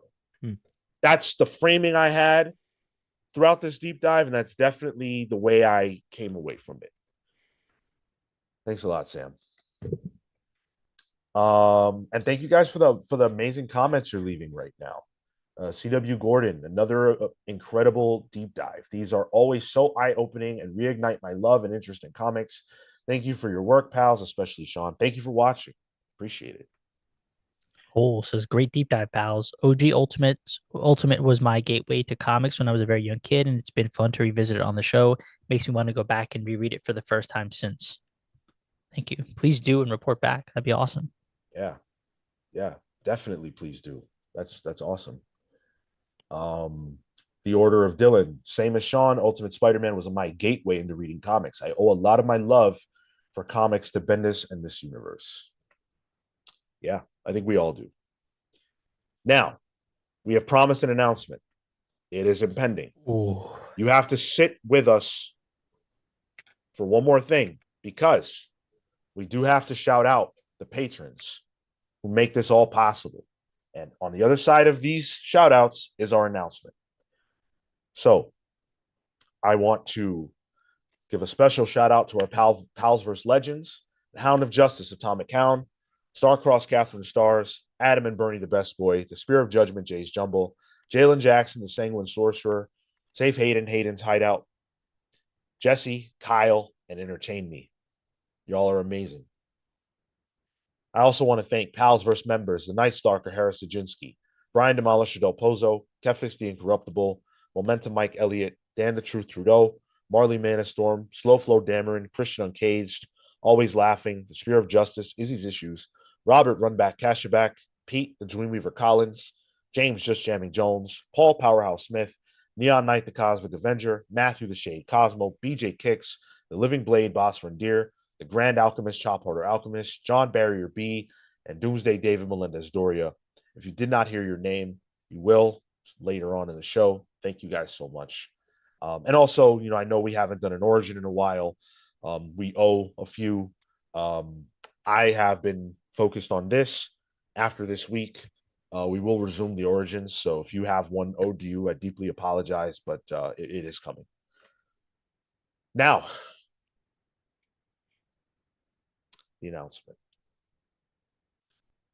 We have been talking for 4 weeks about the Ultimate line. I have been reading Ultimate Comics for 20 years. And finally, for the first time in the 9 years or 8 years that this has been a podcast, we will be joined by the one and only, the architect of all of this, Brian Michael Bendis. This Monday, 6:30 p.m. Eastern, 1 hour with the man, the myth, the legend, the modern Stan Lee. We will be joined by Brian Michael Bendis. Go. It's happening. And yes, Powers is also coming out. But yeah, this is bucket list for sure. Brian Mikey B. We have had some heavy hitters on this show, Yeah. and I don't denigrate any of them when I say none of those creators' interviews mean more to me than this. I can't believe it. I really can't. I one of the goal I wanted was to get Bendis on this month, and I didn't know or think that it would happen, but it's happening. We made it happen. That's what we do. We make it happen. I'm even stunned telling you guys this because of how important it is to me. When we saw the email come through and the time slot, oh, it's happening. Holy shit. Special. Man, we even have a zombie in the chat. Boomer McGee is saying, hey, can I come back for this one? That's hilarious. Hey, Kale. Hope you're doing well, man. Bendis is coming. Yeah. And this is coming to the Comics Pals, yes, on Monday. And look, you guys always support. You guys are fantastic. Please show up for this. Yeah. Please show up for this. If you have questions for Bendis, show up. If you want to support us, show up. If you want to tell him you love him, like I do, show up. This is big. I want Bendis to have an amazing time. There's not going to be a grill session. We're not going to sit here and say, oh, why was your DC run not good? We're not doing that. We're going to tell Bendis while he's here on this planet, we're going to tell him what he means to the world of comic books. That's what we're going to do. Really serendipitous timing for this too. If I had to say, like, the fact that like this was not in the works when Ultimate August was conceptualized, right, Sean? It had been something we were trying for. I mean, as far as I'm concerned, it was in the works in the sense that I was reaching out in every way that I possibly could. Right. Yeah. But the in terms of it coming together, it only really came together within the last couple of weeks. Yeah. And that has more to do with Marco's effort at this point. So yeah, we're very lucky that this is working out, that he's going to bestow us with his time. And like I said, I really hope you guys are here for it. So Monday, 6:30 p.m. I know you guys don't see a lot of us on Monday. We are doing this because we are being joined by a living legend. So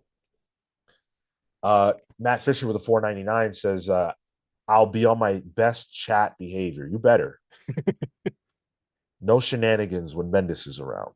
I feel like Bendis is a fan of shenanigans. Oh, he is. He is. He's always good to mix it up. It's also so funny. Like, this is after it's Kirkman and then Bendis back to back. Oh, I know. We're gonna be bringing that up for sure. Oh yeah, yep. There are things I've wanted to say to Bendis for about 20 years, and I'm going to say them on Monday.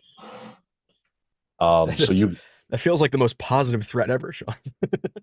Yeah, because none of it's bad. I have nothing negative to say to Brian Bendis at all. Bendis, I think, especially for me and you, Sean, is integral to my love of comics. I wasn't even an Ultimate Spider-Man guy, so you're even more so. But like, his stuff on Avengers is what sucked me into this world and this medium, and I would not be here without Bendis. Yeah. Yeah, me neither. I'm very confident in saying that. And Kale's right. He says the truth of the matter is that Bendis has been in the cards from day one, in the sense that I think even back then, 8 or 9 years ago, if you would have said, "Hey, Comics Pals, who would you most want to interview?" I think Bendis would have rolled off a lot of our tongues. Yeah. Even then. Even when I was Shoot. doing my own show, it was Yeah. Bendis and Jeff Johns. Those are my big two. Yeah. Yeah. Shu Patel wants to know how much time we have. We have an hour with Bendis. So very, very hyped for that. Oh, I'm glad we got through that and we're able to let you guys know there's a lot more show to do. So let's do it, huh?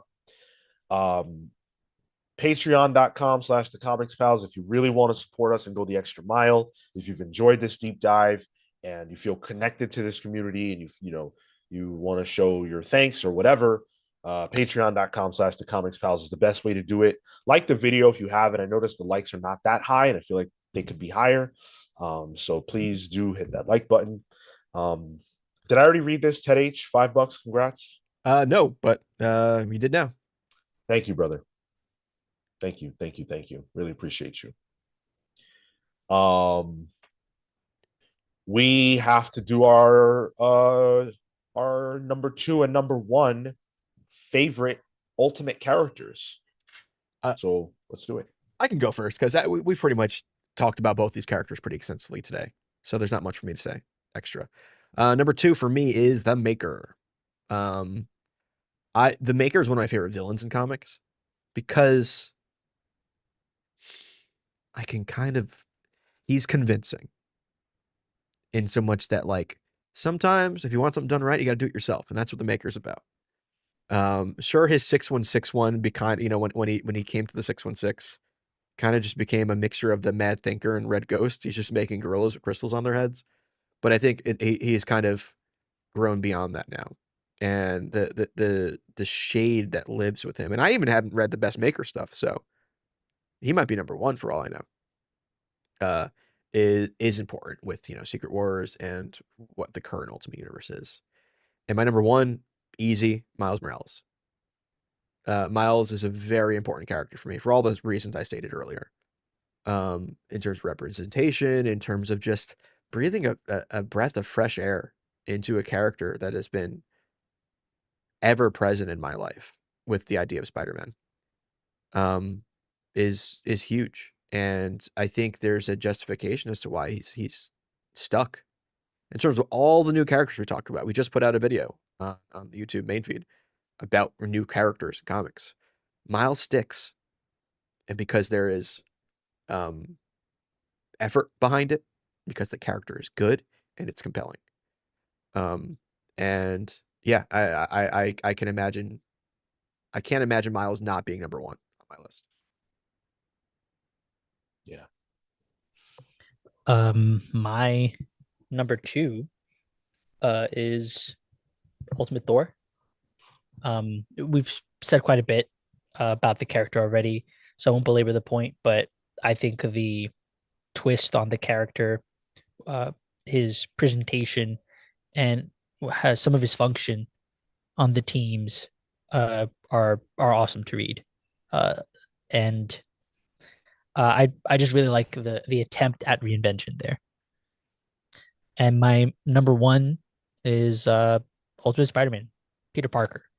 It's the stuff that I've read the most out of this universe. We are preparing for the book club, and it's amazing to me how easy of a read it is.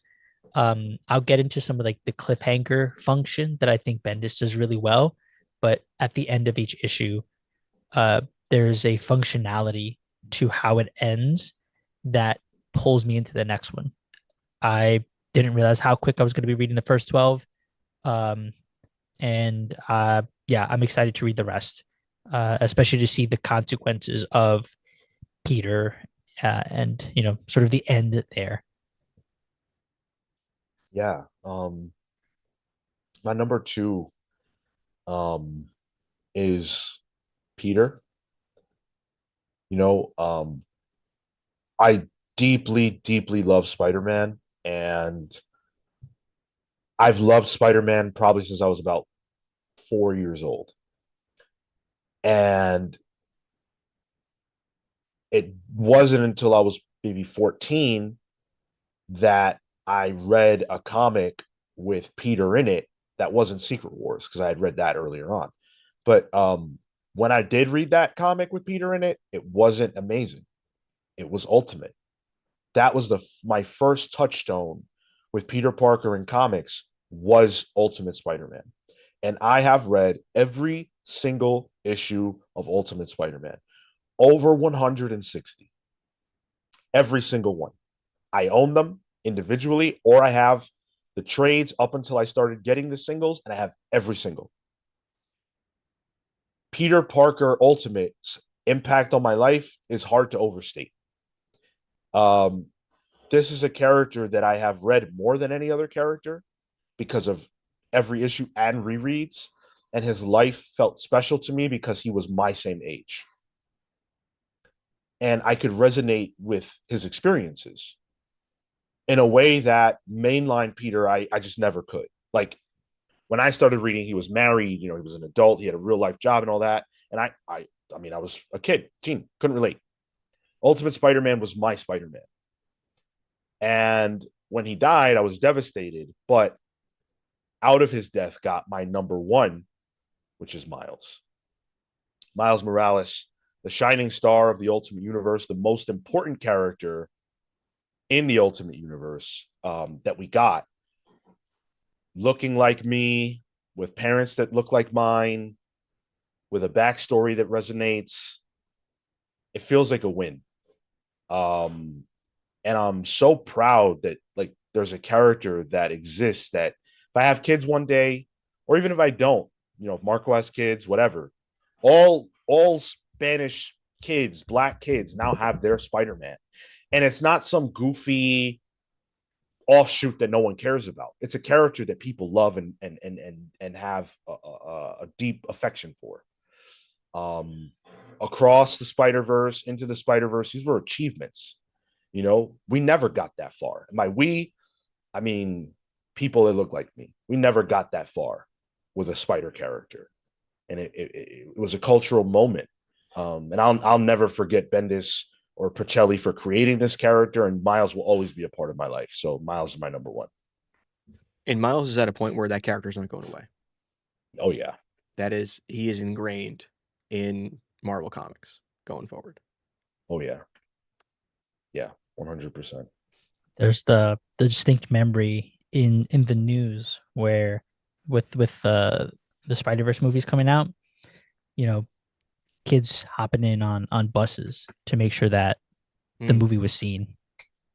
Because there's that much of an importance to have that visual for kids, to just have that representation. Mm-hmm. Mm-hmm. And that's it. Those are our top 5 Ultimate characters for Ultimate August. Share yours with us in the chat if you haven't. Also, what do you think the next deep dive should be? I'm not gonna do another one for a while, but share ideas. Matt Fisher had one, 199 super chat. The 80s new universe. Anybody co-sign that? I don't know what that is. I don't know what that is. New universe is was it Shooters? Oh, universe with like Starbrand and is it Night Mask? Mm-hmm. Which then Hickman took for his Avengers run. Okay. Interesting. Okay. That's a thought. Atomic, go ahead. I always thought a cool deep dive would be the Merry Marvel Marching Society. The fan club and early conventions and leading into like comics being big on college campuses and then psychedelics and into Doctor Strange and Howard the Duck. That's something that's always interested me. Maybe I should do some research. My man Sean weasel his way into a Howard the Duck. Well, I was slipping that in there. I would never. That's not a Sean deep dive. That is a Tyler deep dive. Yeah. Atomic Hound. This is funny. This is a Hickman super chat. The point is, forget it. Thank you. Common Sense with a 4.99. Do you think Elliot Boggs, aka Magician, the most powerful mutant who altered reality, would survive post Secret Wars just like Miles? Wish you'd ask Kirkman. Ooh. I think Common Sense, to answer your question, any character who was popular enough that they wanted to continue to make sales from could have survived Secret Wars. So unfortunately, I think the answer is no, because he wasn't popular. Nobody cared enough to keep him around. Yeah, I genuinely think that's it. As a fan of the Avengers Initiative characters, I feel your pain. Yeah. And I like how you have to like lean on a character that can alter reality, where Miles seemingly swung through the door. Yeah, he's just a dude with spider powers. He made Exactly. No, Miles gave Malcolm Man a burger. Okay. True. Mm. True. That is true.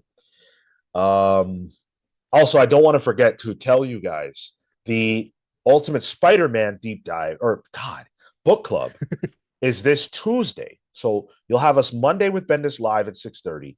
Then Tuesday, we're live at 6 for the Ultimate Spider-Man deep dive.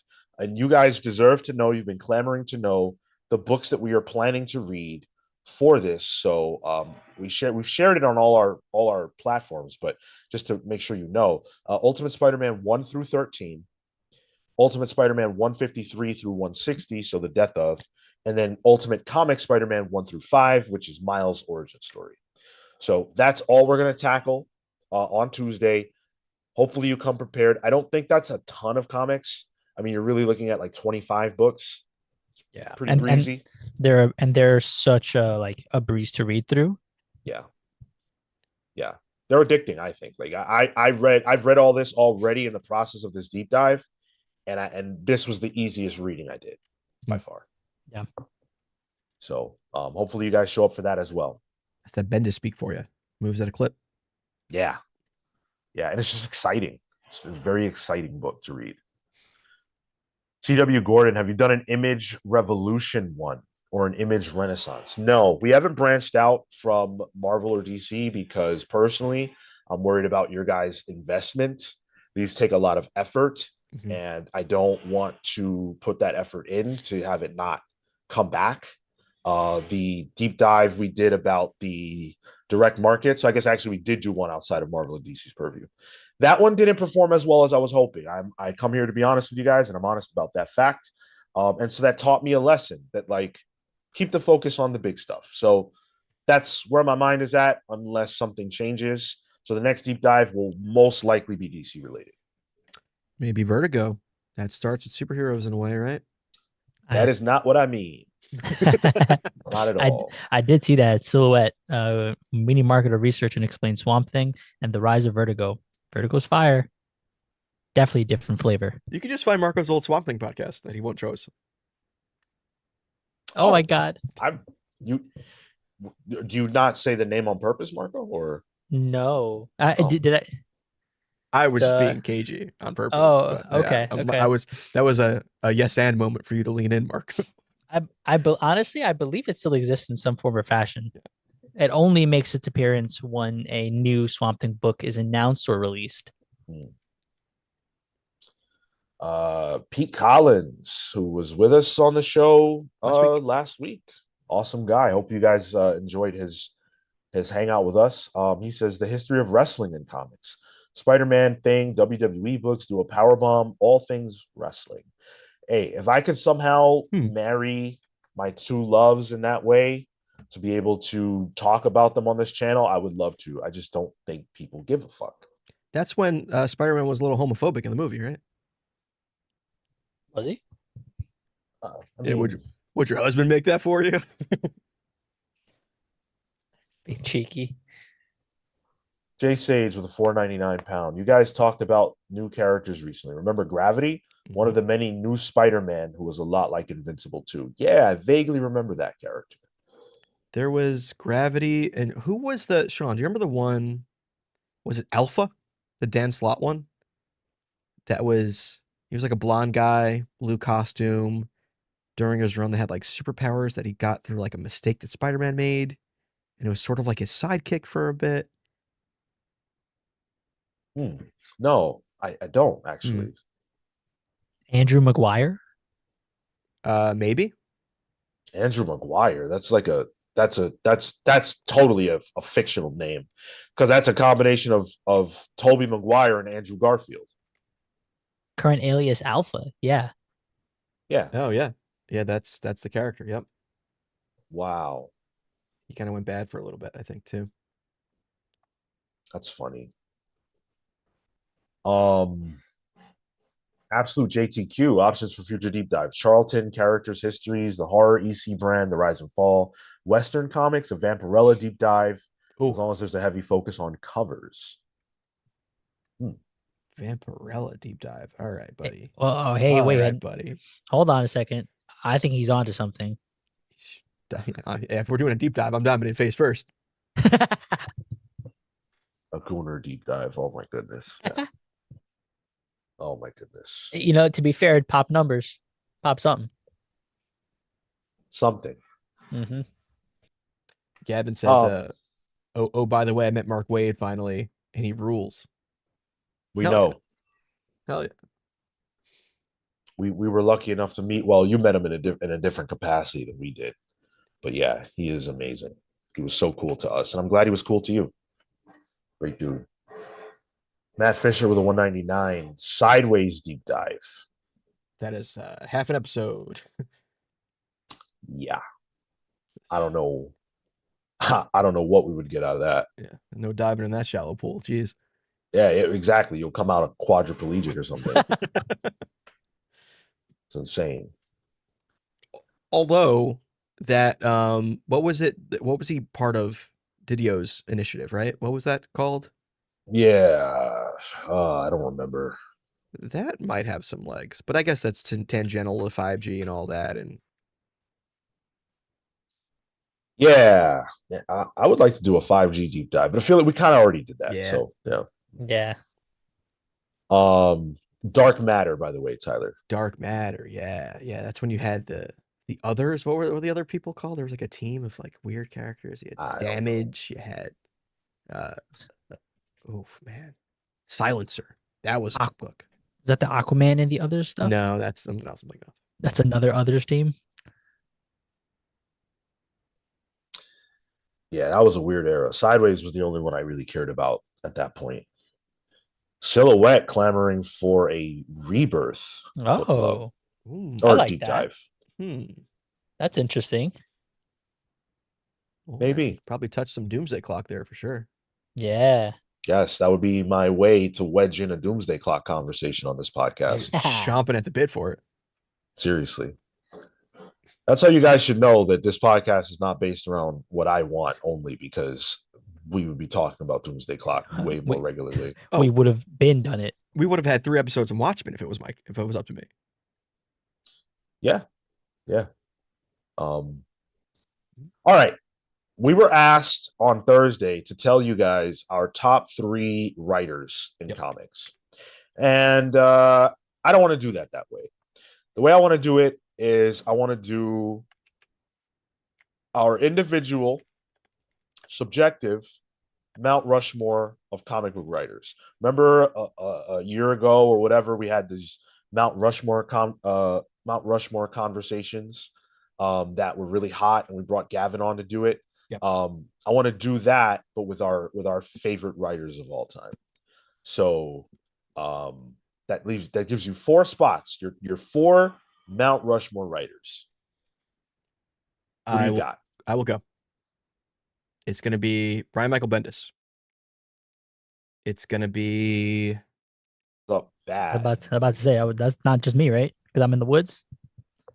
Tyler, you with us? Did my cat unlock? Hold on one sec. You're back.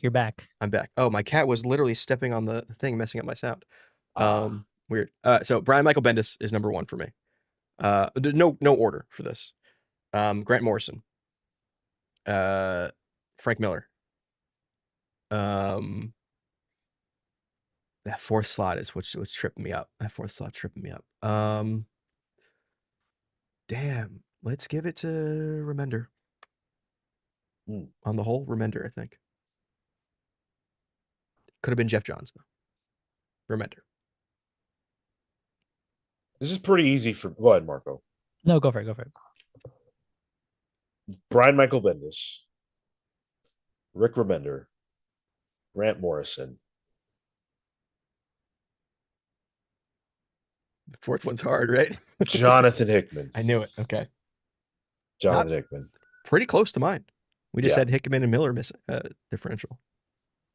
And we're just thinking like as objective as we can, because I was going to put subjective, whatever you want, whatever's real to you. Because I'm thinking of it from who has the capacity to consistently make me cry or revolt or like drag such an emotion out of me. Tilly. No order. Tilly Walden. Jeff Johns. Alan Moore. Mm-hmm. Damn. And I'm gonna say Rom B. Yeah. Wow. Nice. Wow. Rom in your top 4. Yeah. It's consistent for Marco, even though he doesn't like New Gods. Hey, everything else around that has been incredible. Sure. Interesting. Yeah. The reason why Gavin brings up that it was hard for me to say Hickman, the reason why I struggled was because of Jeff Johns. Yeah, same. It's just that Hickman's style has a hold over me. Like, and I literally just read Ultimates last night, and that book is, I mean, I cannot stop thinking about it. Like, it was that good. So yeah, I think it's got to be Hickman. If I had 6, I would do Jeff Johns, Tom King, I think. Tom King. Oh man, yeah. It's a complicated one for you, I feel. If I had 6. I mean, I would definitely add Jeff Johns. But I don't know if it would be. No, it'd be Scott. For me, it'd be Scott Snyder. Yeah, sure. It'd be Scott Snyder. Warren Ellis jumps out to me, too. I loved Warren Ellis stuff. Sure. The guy, maybe not so much. We'll see. You know, he's apparently trying or not. I don't know. Marco, if you had to add 2, how would that change things for you? I had to add 2. Yeah, I was thinking about it.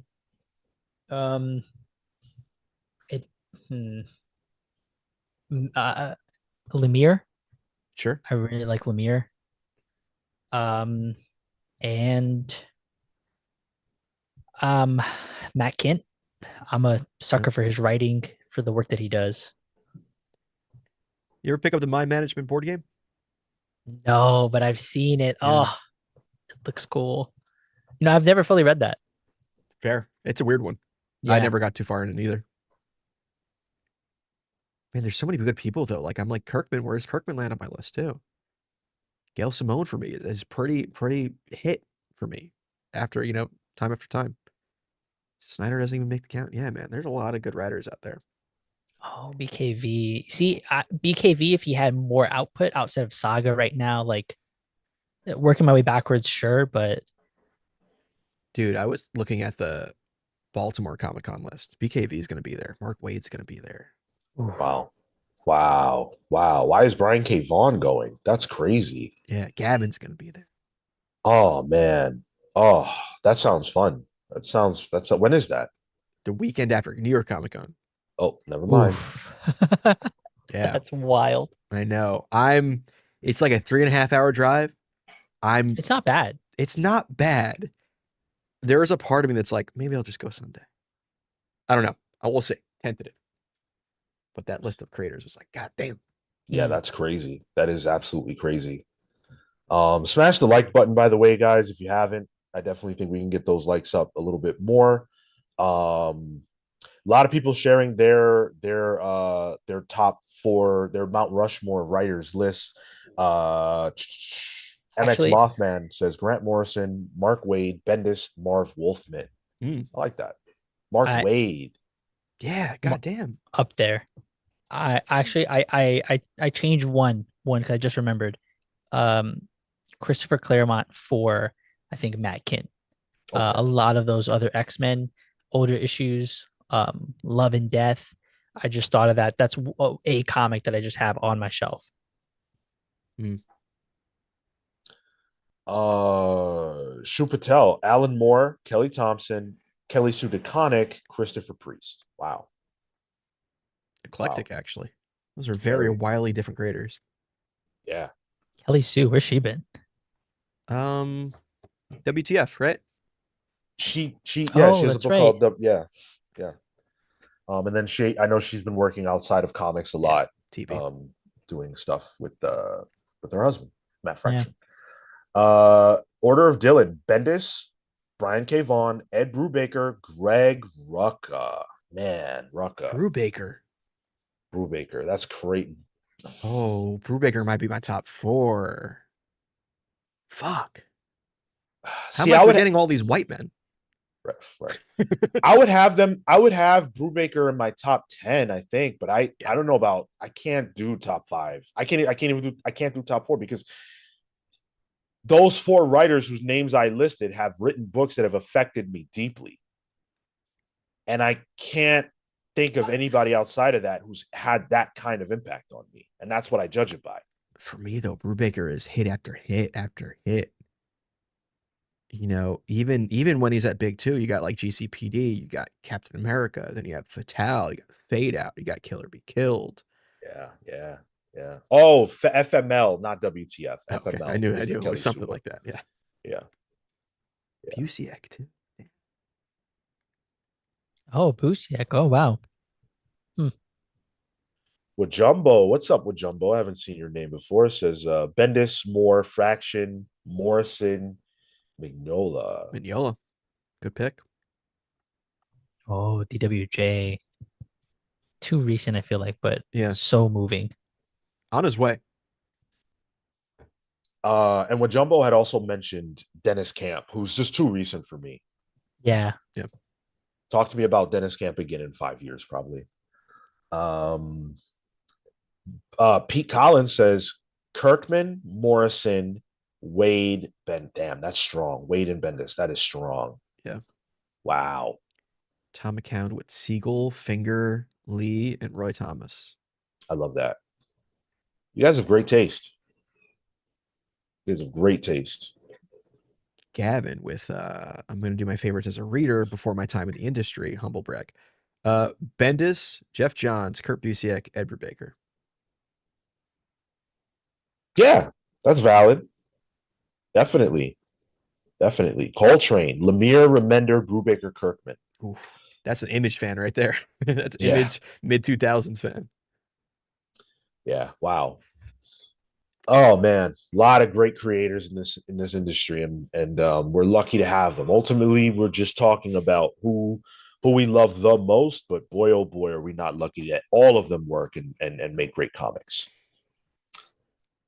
We also had a question that we were asked earlier. What do you consider the most influential and or impactful comic book of all time? That is a massive question, and it was asked to us by Hurricane. So I want to make sure we got to that. Also want to say thank you to Cardiac Solace, who became a channel member at the VI PAL tier earlier in the show.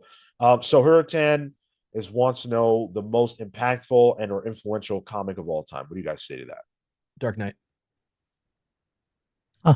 I think it redid what it reinvented Batman, but also reinvented what comic books are, led to the graphic novel.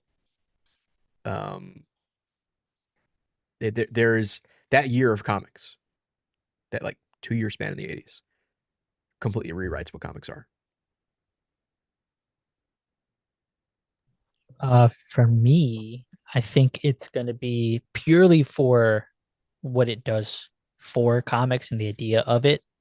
Crisis on Infinite Earths, the functionality of, bringing universes and deciding what stays, what doesn't. I think it's a marker for a lot of that comes after, and it's surely inspired by crossovers of years prior. But I think it is very much a blueprint for a lot.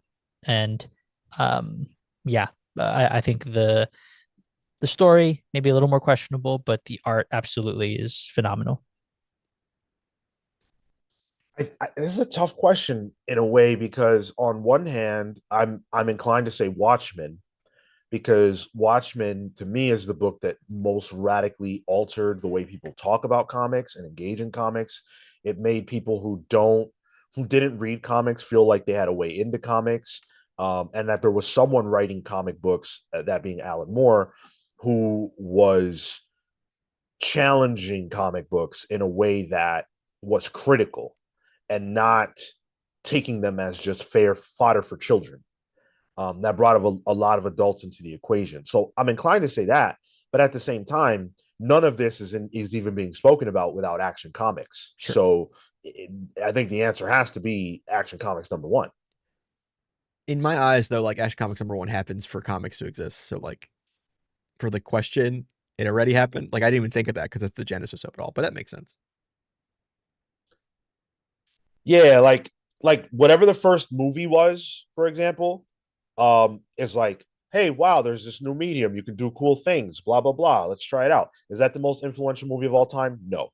Action Comics is not the first comic book. It's not, I don't think it's the first, superhero type of character that existed. No. It's the one that made this industry what it is. And so to me, that's why it has to be in the conversation. I don't know. Train Leaving Station is my favorite movie of all time, but I guess your analogy stands. Yeah. Yeah, that's a good question, though. That's a good question. I'm not sure if there is or what it is the objective right answer, but I got to go with Superman. Yeah, like how far back could you go onto that, Yeah. Atomic Count Throne, Teenage Mutant Ninja Turtles #1. Ooh. That's an interesting thought. I like that. Definitely one of them. Shub Patel says ElfQuest and Cerebus. Important. Two things I never got into. But an impact on the industry for sure. Man, I bought a vintage Cerebus shirt. I found it at a thrift shop the other day, or like a month ago, and then someone stole it from me at a bar. No way, that's annoying. What? Yeah, it was in a bag, and I left the bag there, and I went to the bar the next morning, and it was gone. Damn. Yeah. It's whack. Fucking thieves. So we've got some news to get into, and we've got some wheel spins to do. We've got the GOAT game to play. We've got all that coming up. However, we do have to let Marco go. He is in the jungle somewhere, and he can't just sit there all day. So he's got to bounce out. In the forests of upstate New York, in the wilderness. I had so much fun talking the Ultimate stuff with you guys, the audience, and I think it one of the lasting things, especially as we go into the book club, is going to be how much fun the world is, and to live in it, and to sit in it, and take it for what it is. I wish I could be here for the news because there are some announcements that especially that Gavin one that I want to be able to talk about. Shout outs to our boy, but yeah, thank you guys so much. I will be in the Discord, and I will see you for the Brian Michael Bendis interview. See you guys on Monday. Take care, dude. Let me actually give somebody the host. Oh, yeah, don't end it. that would have been a good call. Close out. All right, cool. Yeah. See you, boys. All right, take care. All right, let's keep rocking and rolling. We've got some news to dive into. Actually, before we dive into that, let's throw a couple wheel spins off because we do owe some of those. Sure. While I change my name from Marco. All right. Oh, Jordy, you want to help? Jordy, stop it. Stop it. Stop the. You know what? I'll throw a news. Okay, you got it. Yeah, I'm already rolling. Let's see. I thought the cat was gonna help. Water. Oh, I already drank all mine though. I was cheating. Wherever you are, whatever you got, whatever you're holding, drink it now. Chat, drink it. Drink up. Drink up if you need it. We missed a super chat earlier, Blur Jose, with a 10 spot. Gratitude from the future. Thanks, pals. Hey, thank you. Hey, does the future suck? Yeah, how far in the future are you? Yeah, please, Blur. Does the future suck? Cool.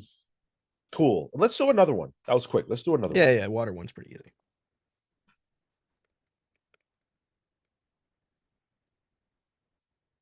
Ooh, almost had water. Oh, highlight a book.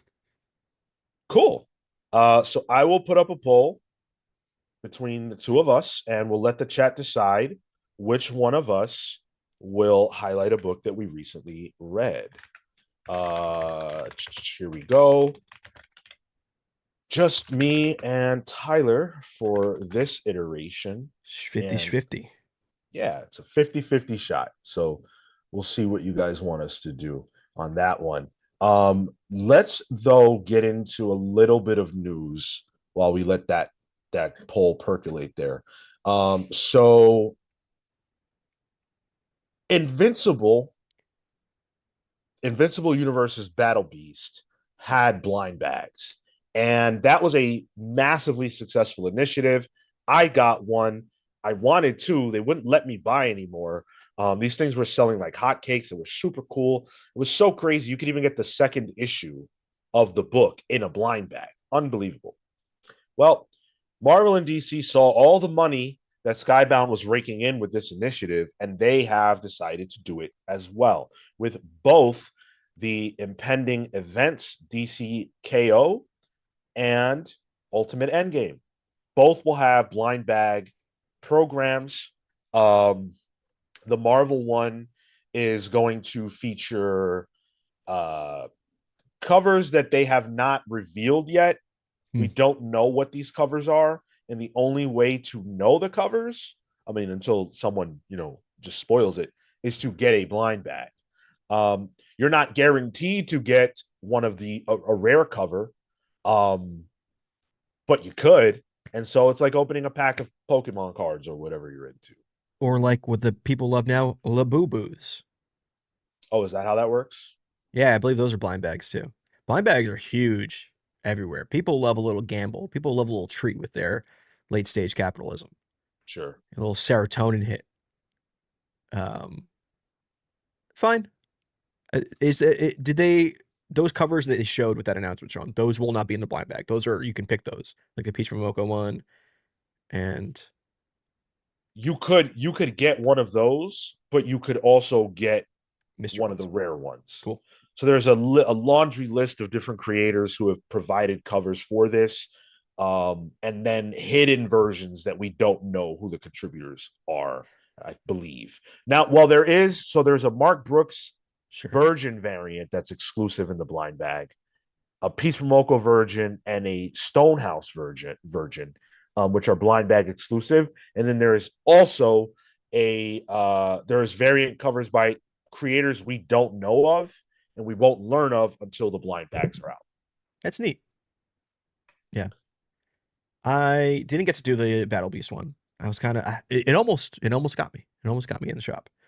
But the last blind bag I did was fucking Hickman's Death of Which Fantastic Four member way back when, it's Fantastic Four run. I got lucky with that blind bag because I got a signed copy that came out of my bag. But I wonder if they'll do that with this too. That could be cool. Yeah. Look, I'm gonna buy one. I'm going to get a blind bag. Okay. Because I'm a sucker. You said it. Oh, I'm comfortable with that. But I will not do this again for Marvel. I will do it once with this for Marvel because it's kind of fun and cute and novel. I'll do it for DCKO once. Actually, no, the DCKO one to me sucks ass. Let's talk about that. So based on what I gathered from the Bleeding Cool article, Rich Johnson explained what he gathered from what this is. It looks like it's just going to be foil variants. Oh. So variants of books we already have, but foil versions, and then alternate foil versions by Mark Spears, Javi Fernandez, Jim Lee, and Greg Capullo, randomly inserted to the blind bags as Chase, one of 100, one of 250, one of 500, and one of 1,000 ratio variants. And you can't get them any other way. I don't care. Foil comics to me suck. I don't like holding foil comics. There's no incentive behind that. And actually, I think I just talked myself out of involving myself in the DC version. Well, I don't like foil variants either because it gets your greasy fingers all over it. That too. Like there's natural grease, not even like just being extra greasy. It's not like you just went to Sbarro in Times Square. Right. Like I don't like the way it leaves residue. Yeah. Ah, man. I think DC could have gone a lot harder. They have great covers. Like Yeah. the covers that we know about are all awesome, but just to get them foil, like I actually looking at this Daniel Warren Johnson cover right now, where Superman is suplexing Darkseid, I think that would look worse in Yeah. foil. It looks better flat. And Yeah. are they doing it for just issue 1 or subsequent issues too?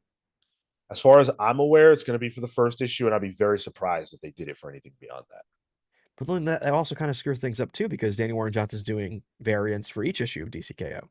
So imagine you get the foil variant of the Danny Warren Johnson cover, but you can't get subsequent foil variants. So just from a collector's aspect, that's annoying. I mean, it's possible they'll do foil variants of Daniel Warren Johnson's covers later because they typically do that. So I wouldn't be surprised if you were able to get them foil, just not through blind bags. I don't think this kind of gimmick works if you do it for every single issue. CW Gordon says lenticular covers need to replace foil. Did you prefer those covers? What does that mean? Those are like, correct me if I'm wrong, CW Gordon, but aren't those the ones that's similar to the Villains Month, where it's like you turn it and you can see it's kind of got like a plasticky feel to it? Honestly, I don't need any of that. I'm good with a regular old cover. Hmm. I don't need any of those kind of gimmicks. Um, how do you? So do you also feel like the DC one is a little whatever? I don't like foil covers, so I'm out. Yeah, Yeah, and the appeal of the Marvel one, if there is appeal to me, and like I said, I'm reading these digitally, is the unknown. right. That's when I got surprised with my Hickman, cover. Like I like that as a potential. That is more appealing to me. It's like I don't even know what I'm gonna get. It's like if you ever get like I don't know, those blind box little vinyl figures, and there's always like a mystery one or something. That's exciting. That's Yeah, also the sign of a gambler, and be careful. I am a card player, and one of the most fun things about playing cards is opening packs Yep. and seeing what's in them. Yep. And so this appeals to that part of me. But like I said, I think the comic industry is getting a little bit gimmick crazy, Mm-hmm. and we are 30 years out from gimmick mania in the 90s, so maybe they've forgotten. Be very careful how far we take this. I think they're chasing trends in non-comics collectibles, trying to capitalize on that in the comic sphere. But at the same time, it is reflecting what they did in the 90s with non-comics collectibles with the trading cards. Yeah, yeah, it's very very risky to me. I hope it works out. I just don't want to see it be that every event now, or like, because they're doing this with Batman #1 as well. So I don't want it to be that every major relaunch or new event is going to have blind bag covers. That's going to have diminishing returns. I can't see it any other way. I can't. Uh yeah. So Hayden's Hideout says I prefer matte covers over everything else. Yeah, I definitely feel that. Um Eric Simon says there should be a blind bag for a cover that shows the winner of the KO tournament. Why would you want to give that up? Well, that's a blind bag for not for the collectibles end, but just for the spoiler thing, like Death of Superman. Like there was no different covers in Death of Superman, but it was to prevent spoilers of the book. Yeah. Yeah. Um, David Panaloza says, I must be one of the very few people who hate the idea of spending money on a blind bag. I can't help but think that I would end up being disappointed and pissed off. No, dude, I don't think you're alone at all. I'm going to buy it. I don't like the idea of it. I just have little self-control. Um, I do think it sucks, and it would suck if I were to be disappointed. I got lucky with my Invincible one. I pulled a very rare copy. That's not going to be what happens again because I don't have luck with pulls, but I'm going to do it because I'm dumb. You come from the trading card world. This is par for the course. Yeah. Yeah. Absolute Overthinker. Yes, he asked if he missed the announcement. Yes, you did, my friend.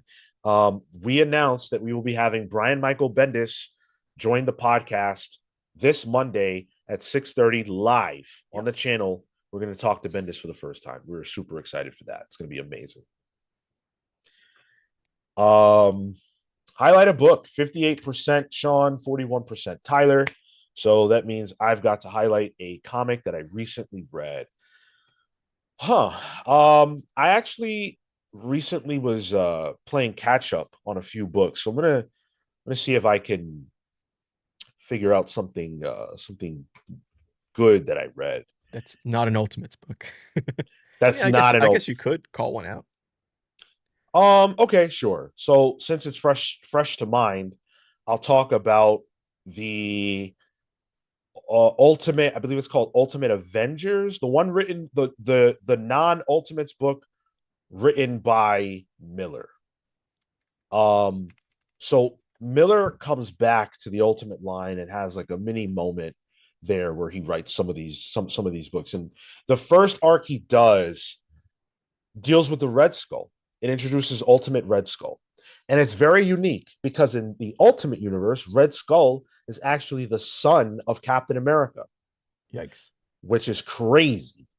It shows you how Captain America's love from World War II, he actually ends up having sex with her before his last mission. And she really loves the costume and she thinks he's hot and everything else. And she has a kid, but they take that kid away from her and they raise him to be, an assassin. They raise him to be another Cap, sort of, but he goes the other way. And he becomes the Red Skull, a super dangerous murderer, not dissimilar to the Winter Soldier. Very much like a kind of sort of similar concept. I wouldn't be surprised if Millar was inspired by that, considering this happened years after the Winter Soldier storyline. And I gotta say, I gotta give Millar credit for this, despite the fact that idea is crazy as fuck. It actually is executed pretty interestingly. This version of Red Skull has grief because he didn't get to have a normal existence. He was robbed of that by the US government, and this version of Captain America hates the fact that they stole his opportunity to be a father, to know that he had a kid. So it actually has interesting things to say about these characters. The execution isn't always amazing, but I actually enjoyed reading this. So, is he still a Nazi? Not really. They don't really dive into that. His mission isn't about that. So yeah, they kind of left that part on the cutting room floor, unless I'm forgetting something. And he has nothing to do, like he was a baby during World War II, so he has nothing to do with like Hitler or any of that stuff at all. Okay. Kind of an interesting take. Yeah, he's a psycho. But it's good stuff. Sean and Tyler, did you guys read last year's Grommets?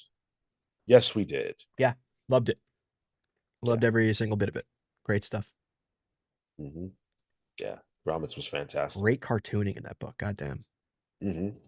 And it's coming back. I believe they've announced that we will get more Grommets down the line. So yeah, he ripped his own face off. That shit was nuts. He carved himself. It's disgusting. He's the Red Skull because he carved his own face. His face off? It's nasty. It's nasty business. But yeah. Our boy Gavin Guidry has been teasing a future announcement for some time now. And we sort of knew what it was going to be. We knew he'd be teaming up with Jeff Lemire on a JSA book. We didn't know what shape it would take. We now know that Jeff Lemire and Gavin Guidry will be telling the story of the JSA year one. Beginning this November 5th, we will be getting the origin of the JSA. Super exciting. I love that this gives Gavin a chance to just draw these classic characters. Like Sandman, Hawkman, Man. Tons of good characters back then. And also like as somebody who's like still relatively new to the JSA, I know that's a dumb thing to say for such old characters, but it'd be cool to kind of have an origin. Like I jumped in media res with Jeff Johns' run. Yeah. It's quite literally like, oh, I don't really know what's going on here, but I'm enjoying it. So seeing that solidified a bit sounds like a lot of fun, and Gavin is the guy for it. Yeah, I definitely agree. I think Gavin, he did that issue 8 of JSA, and it was very clear that his art style meshes very, very well with these characters and their legacy and identity. So he's going to get to do a full arc with them. This is a 6-issue story, and obviously, who knows what could come after. But I think this is a really strong marriage between two creators who seem to have an understanding of what it takes to tell stories with these kinds of characters. So I'm pretty pumped for this. And the first issue shows Sandman and Hourman. Do we know? And Gavin, you're in the chat, so you can maybe fact check me on this. Is it going to be who's on the cover is going to be tackled in that issue, or is it a general story that's going out throughout? That I wasn't clear on. Oh, I see what you're kind of getting at. Yeah, is the cover the menu of the issue? You know what I mean? So the solicit is very sparse. It says the first days of the JSA are explored as we see the formation of the world's first super team. JSA Year 1 starts here. So, and Gavin answers your question with a no. No, I okay. assume that's you. Yeah. Yeah. Cool. That's awesome. I'm very, very pumped for this. And you will be able to hear our thoughts on Pals Pulls for this in November. It's a little bit of ways away, but very cool announcement. One of our favorite creators in Gavin Guidry has a new book coming out. Oh, I think you said one of our favorite creators and Gavin Guidry. Oh my God. One of our favorite creators and Jeff Lemire. No, I'm just kidding. And Gavin says that he won't be doing any covers for this. So, okay. Very good. Okay, cool. And he says he's teasing something else soon. Jeez. Slow down, bud. Yeah, dude, we can't even keep up. But he says he's going to be busy for a long time, and that's what you want to hear. Yeah. You want to know you've got that job security. Yeah, for sure. There were some cancellations in the Marvel space this week. Oh, well, yeah, no. Cancellations, but also some things going on. So, first up is not a cancellation, but it is an end to Stephanie Phillips's time on the Phoenix book. Her run is coming to a close with issue 15. She posted this on TikTok and explained the reasoning. She talks about how she had a lot of fun on the book. She really enjoys Jean and maybe could have stories to tell with the character down the road. But she did say that she felt as though she reached a creative conclusion of the story that she was already trying to tell. And juxtaposed with that, she received an opportunity that was very difficult to say no to. And so she didn't say no. She said yes. And we'll find out about what that is down the road. So her time on Phoenix is coming to a close with issue 15, which is next month. Do we know, because the book's continuing on without her, right? Do we know what the solicits for the subsequent issues are? Who's on that? I don't have I'm looking it up. Those in front of me, but I think it's possible. Well, Phoenix is going on pause. That's right, because all the books are going on pause. True. For the new event. So they're going to do Binary, and she's writing that too.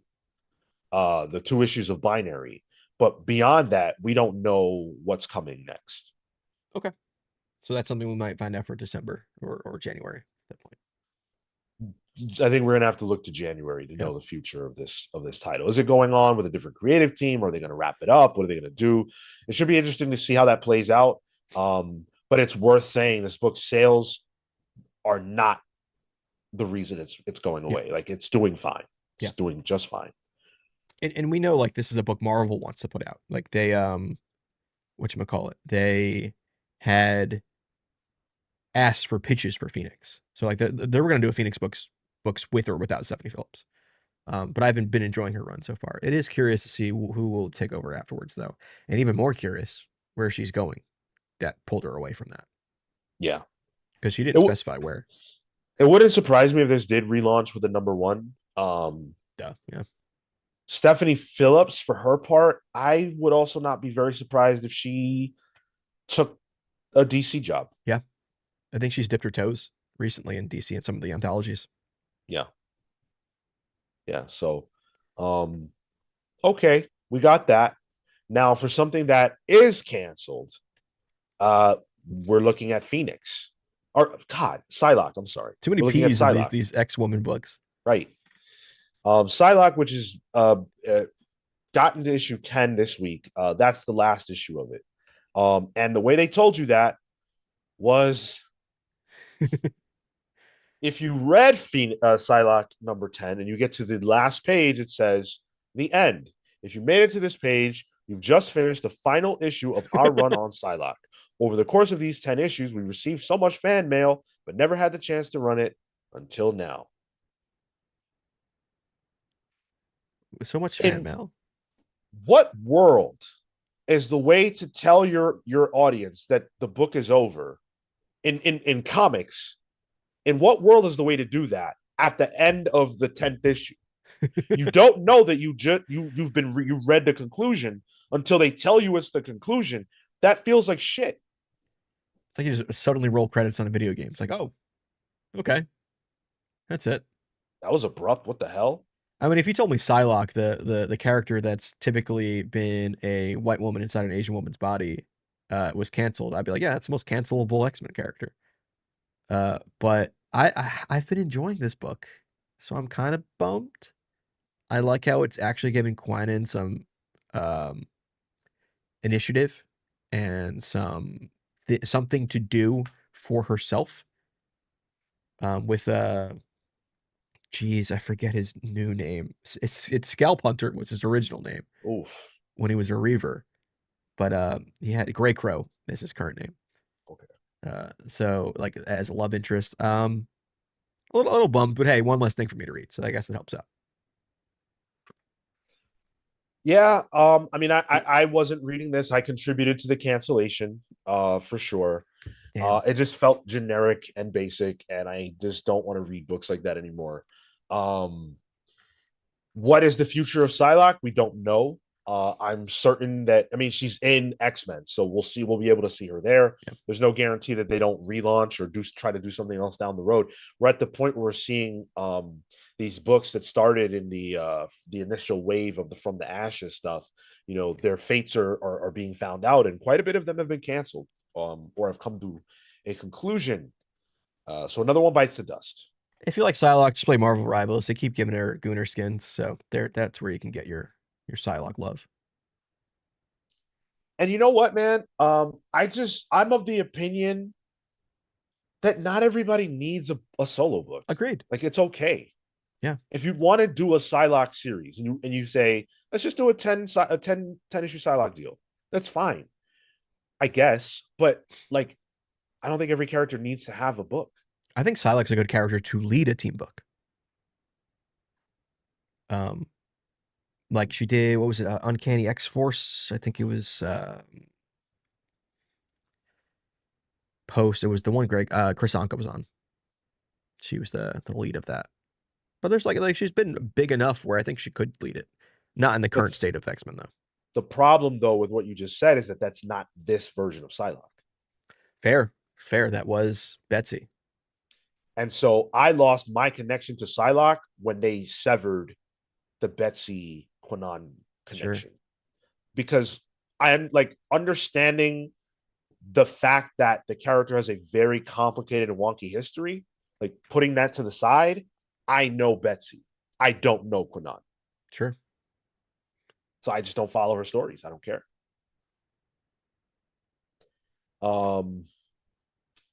And then there's the announcement that Ultimate Wolverine, instead of being canceled, is actually extended. Ooh. Yeah. It's getting us, we're getting a little more of this series than we were initially told, or I guess than Chris Condon initially knew he would be doing. So Bleeding Cool reports the following. Chris Condon was on the AIPT podcast and said that the series is being extended.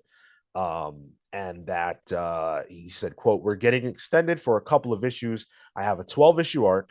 The first half is issue 1 to 6, The Winter Soldier. 7 to 12 is Breaking Out and what happens next. The next 4 issues after that will coincide with what Dennis is doing in Ultimate Endgame." So good. Cool.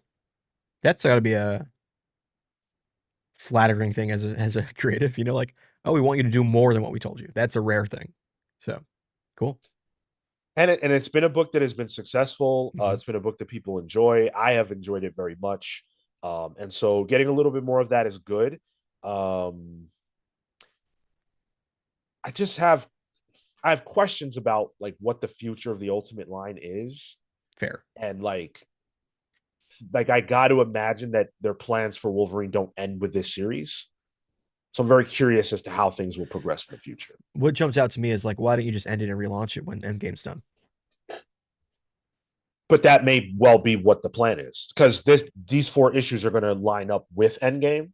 Got it. Okay. And then who knows what comes next. So I'm pumped that it's going to continue on. This is cool. MX Mothman says most X-Men make more sense to give mini or maxi solos to instead of ongoing.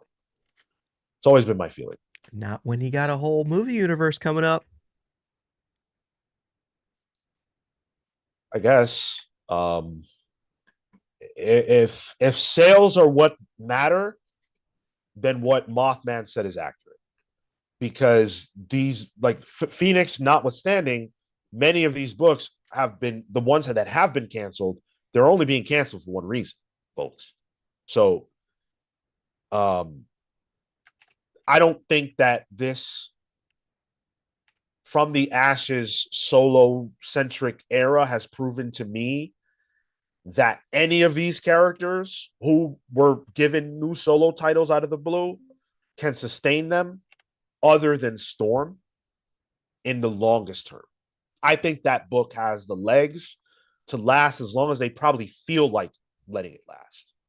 It's funny, though. The only one hitting top 50 in June of this year is Magic. Storm and Phoenix don't even make top 50. That's crazy. Yeah. That's crazy. Emma Frost was there, but that was number 1. I think, less is more with some of that stuff. And I just don't feel like those books really do anybody good. And even if you like them, I don't think there's anything wrong at all with liking them. I just feel like 5 years down the road, how important is this Psylocke book to the overall lineage of Psylocke? And if the answer is not at all, or not really, or whatever, when I see that, that makes me question, well, then why do we do this? I would say it's important to the lineage of Quantum and her history narratively, but also like that's a drop in the bucket for the Marvel Universe. Like, does the history of Quantum as Psylocke matter? Okay, so I've long since dropped the book. Are you saying that that book does meaningful work to give her a unique identity? And no. Okay. I would say a soft yes, not a hard no. Does that make sense? I kind of think it's a yes or no thing. Then I have to lean towards no. Yeah. I think Storm is the one of all those solo series that is doing work for the character that is going to matter. And that's why it's the one that people talk about the most. All the other ones feel like we need this book for reasons, make it happen. And that's the book that's making Maggot a character. It's like, all right. Oh wow, that's daunting. That's a powerful job. Powerful character too. Atomic Hound says, for every Poison Ivy, there's hundreds of Challenges of the Unknown, Doom Patrol, and solo X titles. And I assume by that you mean books that can't last on the racks. I assume. At least Doom Patrol and Challenges of the Unknown were extremely good. Unfortunately, I guess audiences didn't catch on, but those books were super good. And I think Challenges of the Unknown was by design meant to Yes. be 5 issues or something. Yes, and Doom Patrol was not ever supposed to be an ongoing. Yeah. If I am I misremembering? Did we got get extended. more than we were supposed to get? Yeah. Yeah. It gave us that extra issue. Like they slotted one in between. That was the one with the lady with the weird head. Right. Yeah. Great run. And that's the best thing you can sort of ask for in that situation. Like, well, Poison Ivy is the best case scenario. Yeah. But if you're doing Doom Patrol and they ask you for more, that's great news. It's great news. Steve Canara says maybe ongoings are an outdated concept. The newsstand died a long time ago, and internet information is ubiquitous. I like big numbers from a nostalgia standpoint, but it doesn't really serve a function any longer. I vehemently disagree with that. I actually don't see how you can even say that. How can you do long form work with a character if you cannot have an ongoing guarantee? I haven't seen it done yet. In fact, that's the issue with a lot of these things. Like, it's not out yet, but I talked about Daredevil recently on something we recorded, and that's ending with 25, which is rare for a Daredevil book.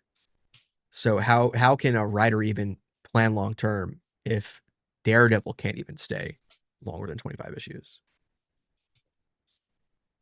And like, so you could look at that, taking Steve's comment, you could look at that and you could go, well, then then it should just be shorter. Then it should have just been 5 issues or 10 issues or whatever. And my question to you is, over the course of 22 pages per comic, how much depth can you really get into with anyone? I think the only way Steve's thing works, and I think it's something we've talked about, is the season approach for comics.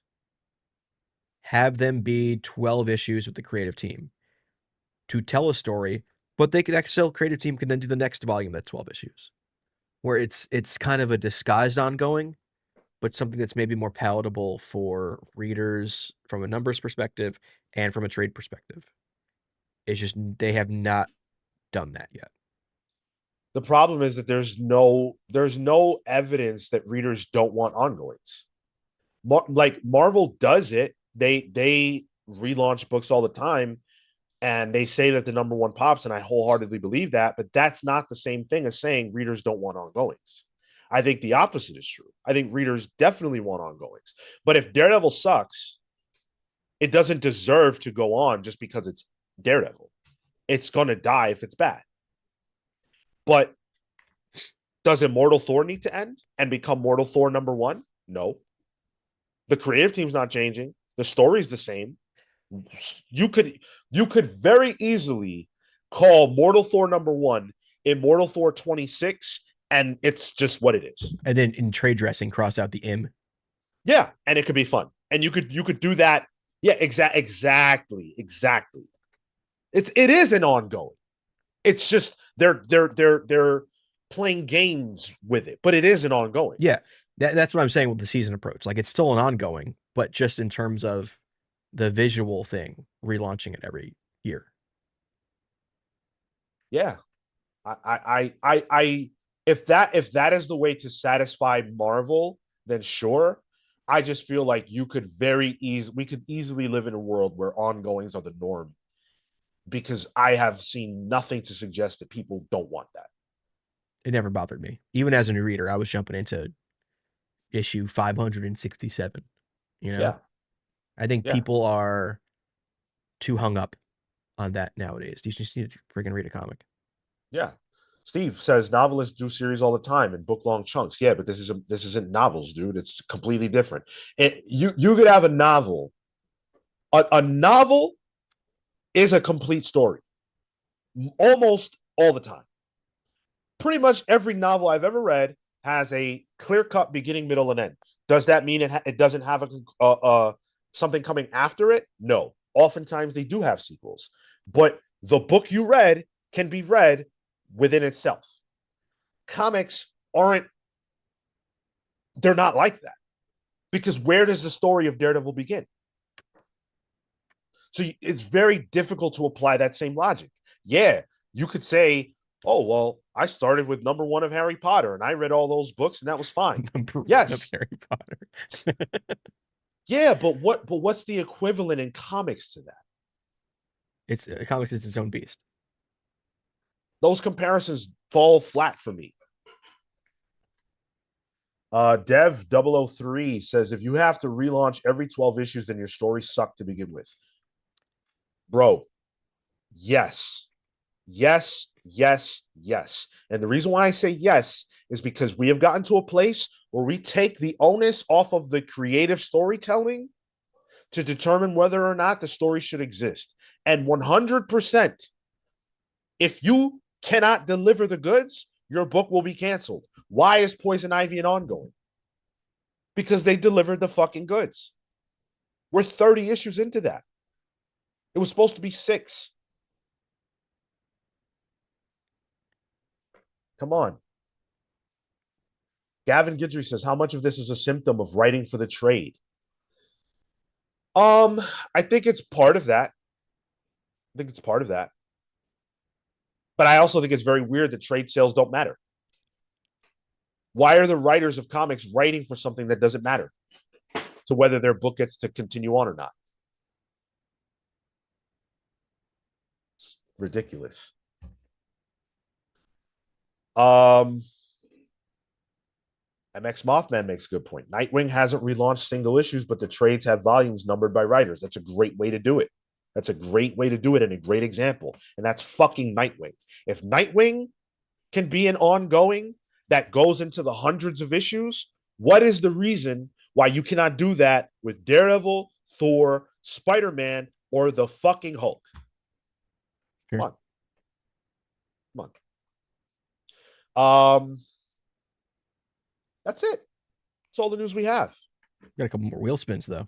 We do. We owe a 4 game. more and a GOAT game to play. So we've got some stuff to do, and we've also got to shout out the rest of our lovely patrons. So why don't we spin that wheel? Well, Tyler's it's spinning. You can't see it, but it's spinning. It's spinning.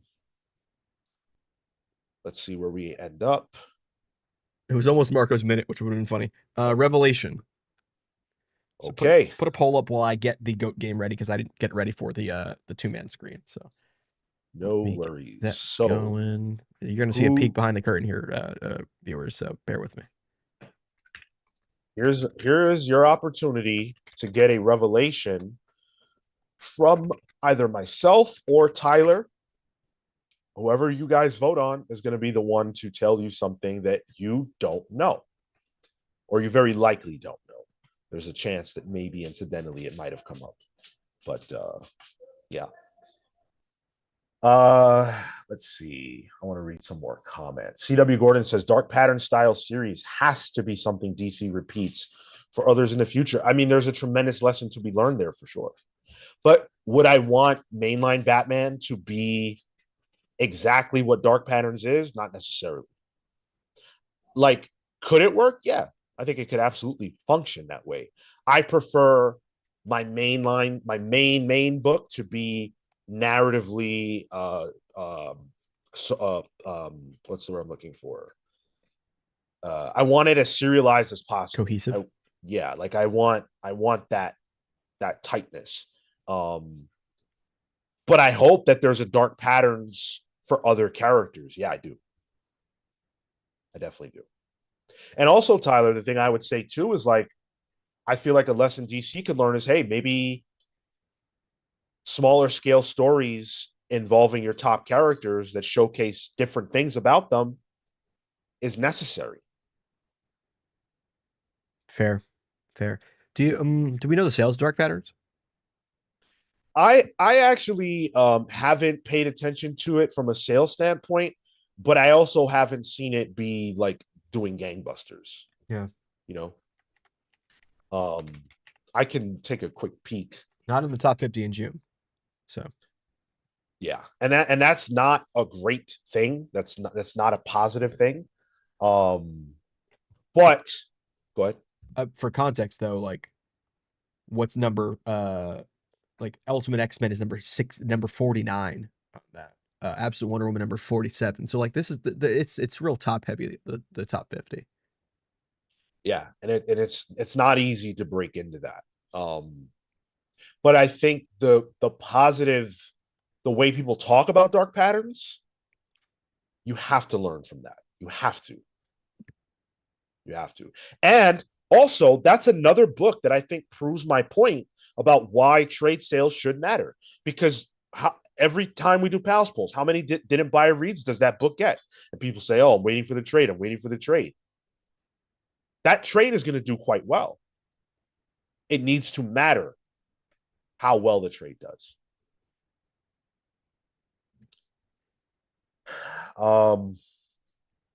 So yeah, like let's do more of that. All right, let me close this poll out. And the crazy thing is, I think these are the exact opposite numbers from the prior poll. Tyler with 58%, Sean with 41%. So Tyler, take it away. It could be any revelation. Sure. I've never read Absolute Superman, or Also Superman. Never mind. That's an old one. In high school, it was my junior year of high school. We had to pick a book in my English class to write a thesis on, 24-page thesis, and I had to fight with my teacher to let me do Watchmen. Which is a fight I won, and got her to read Watchmen, and she enjoyed it. So pretty sick. I feel like somebody had recently told a similar story. I think Gavin did. It was either Gavin or Victor. It was Victor. It was Victor. Yeah. Yep. But yeah. No, that was really cool, and that's why my issue. I still have my copy of Watchmen from high school, and it's the only book I have, comic, novel, Bible. I don't have a Bible. That has annotations and flags in it because I did so much work on it. What grade did you get? Oh, I was English was my best class. I was A's in English. Sick. Surprisingly, worst class, math and Spanish. I'm not a good Latino, guys. Sorry, I'm a New York Latino. So a fake one. Yeah. Yep. New York Puerto Rican. That's okay. We owe 3 more wheel spins, so why don't we give it another wheel spin? See where we land. Let me drink of water. Let me take a drink of water. Come on, water. Give me water. Give me water. Yeah, I got water. Okay. Hey, sick. I'm thirsty. And I'll do another one. Everybody drink. Drink up. Hydrate. Can I pull a beer out yet? Is it time?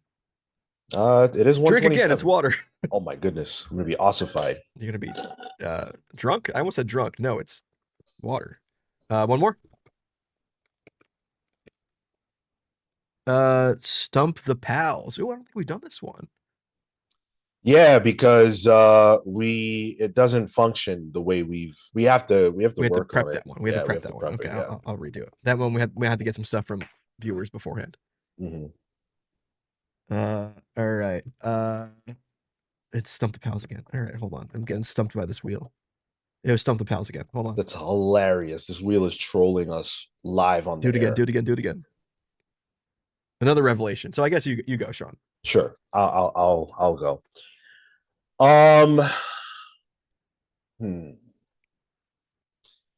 What is a good revelation? That's a good question. What do you guys not know that would be interesting to you to know about me?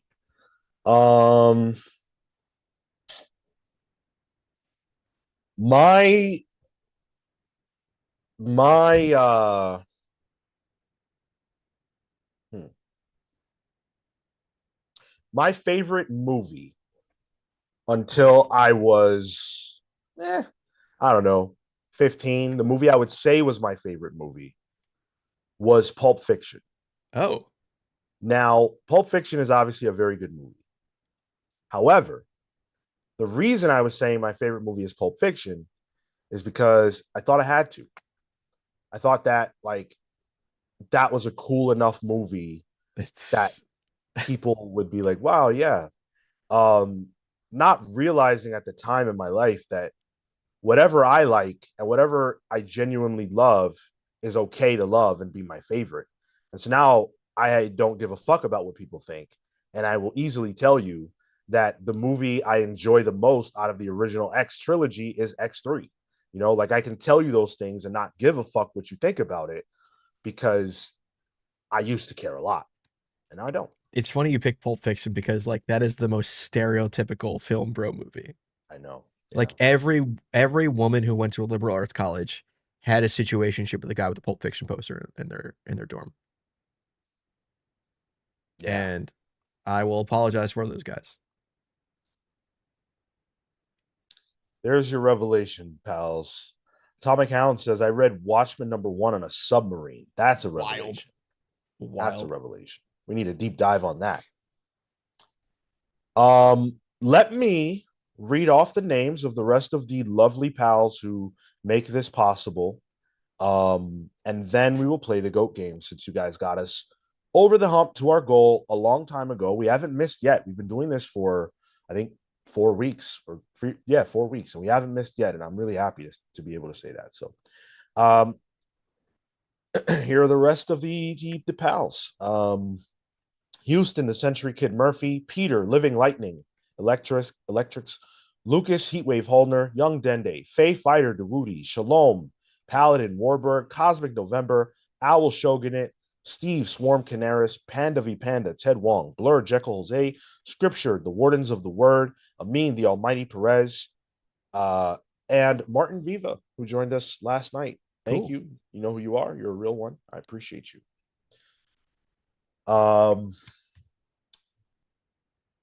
Near says, have you seen Pulp Fiction or Fight Club? I have seen both. Okay. I have.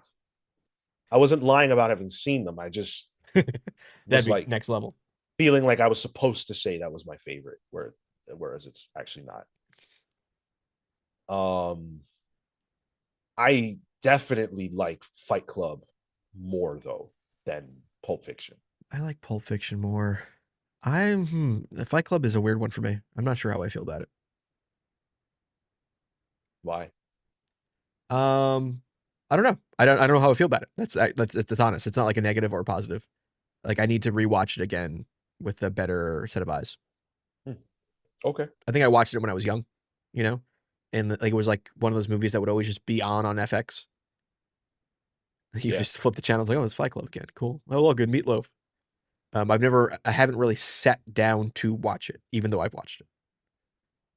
Okay. That's fair. Fincher, right? Yes. Yeah.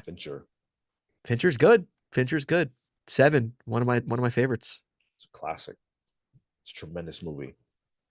All right, let's play the GOAT game. Let's do it up. All right, let's randomize the pals. If Marco shows up in it, we'll just take whoever's left. Yeah. I thought it was just Marco for a second. It's me and Marco, so I guess just me. Yeah. Then all right. Now a random image, and I gotta explain why this character is the greatest of all time, and I might have fucked myself with this. So let's see. Oh boy. Oh man. What do we got?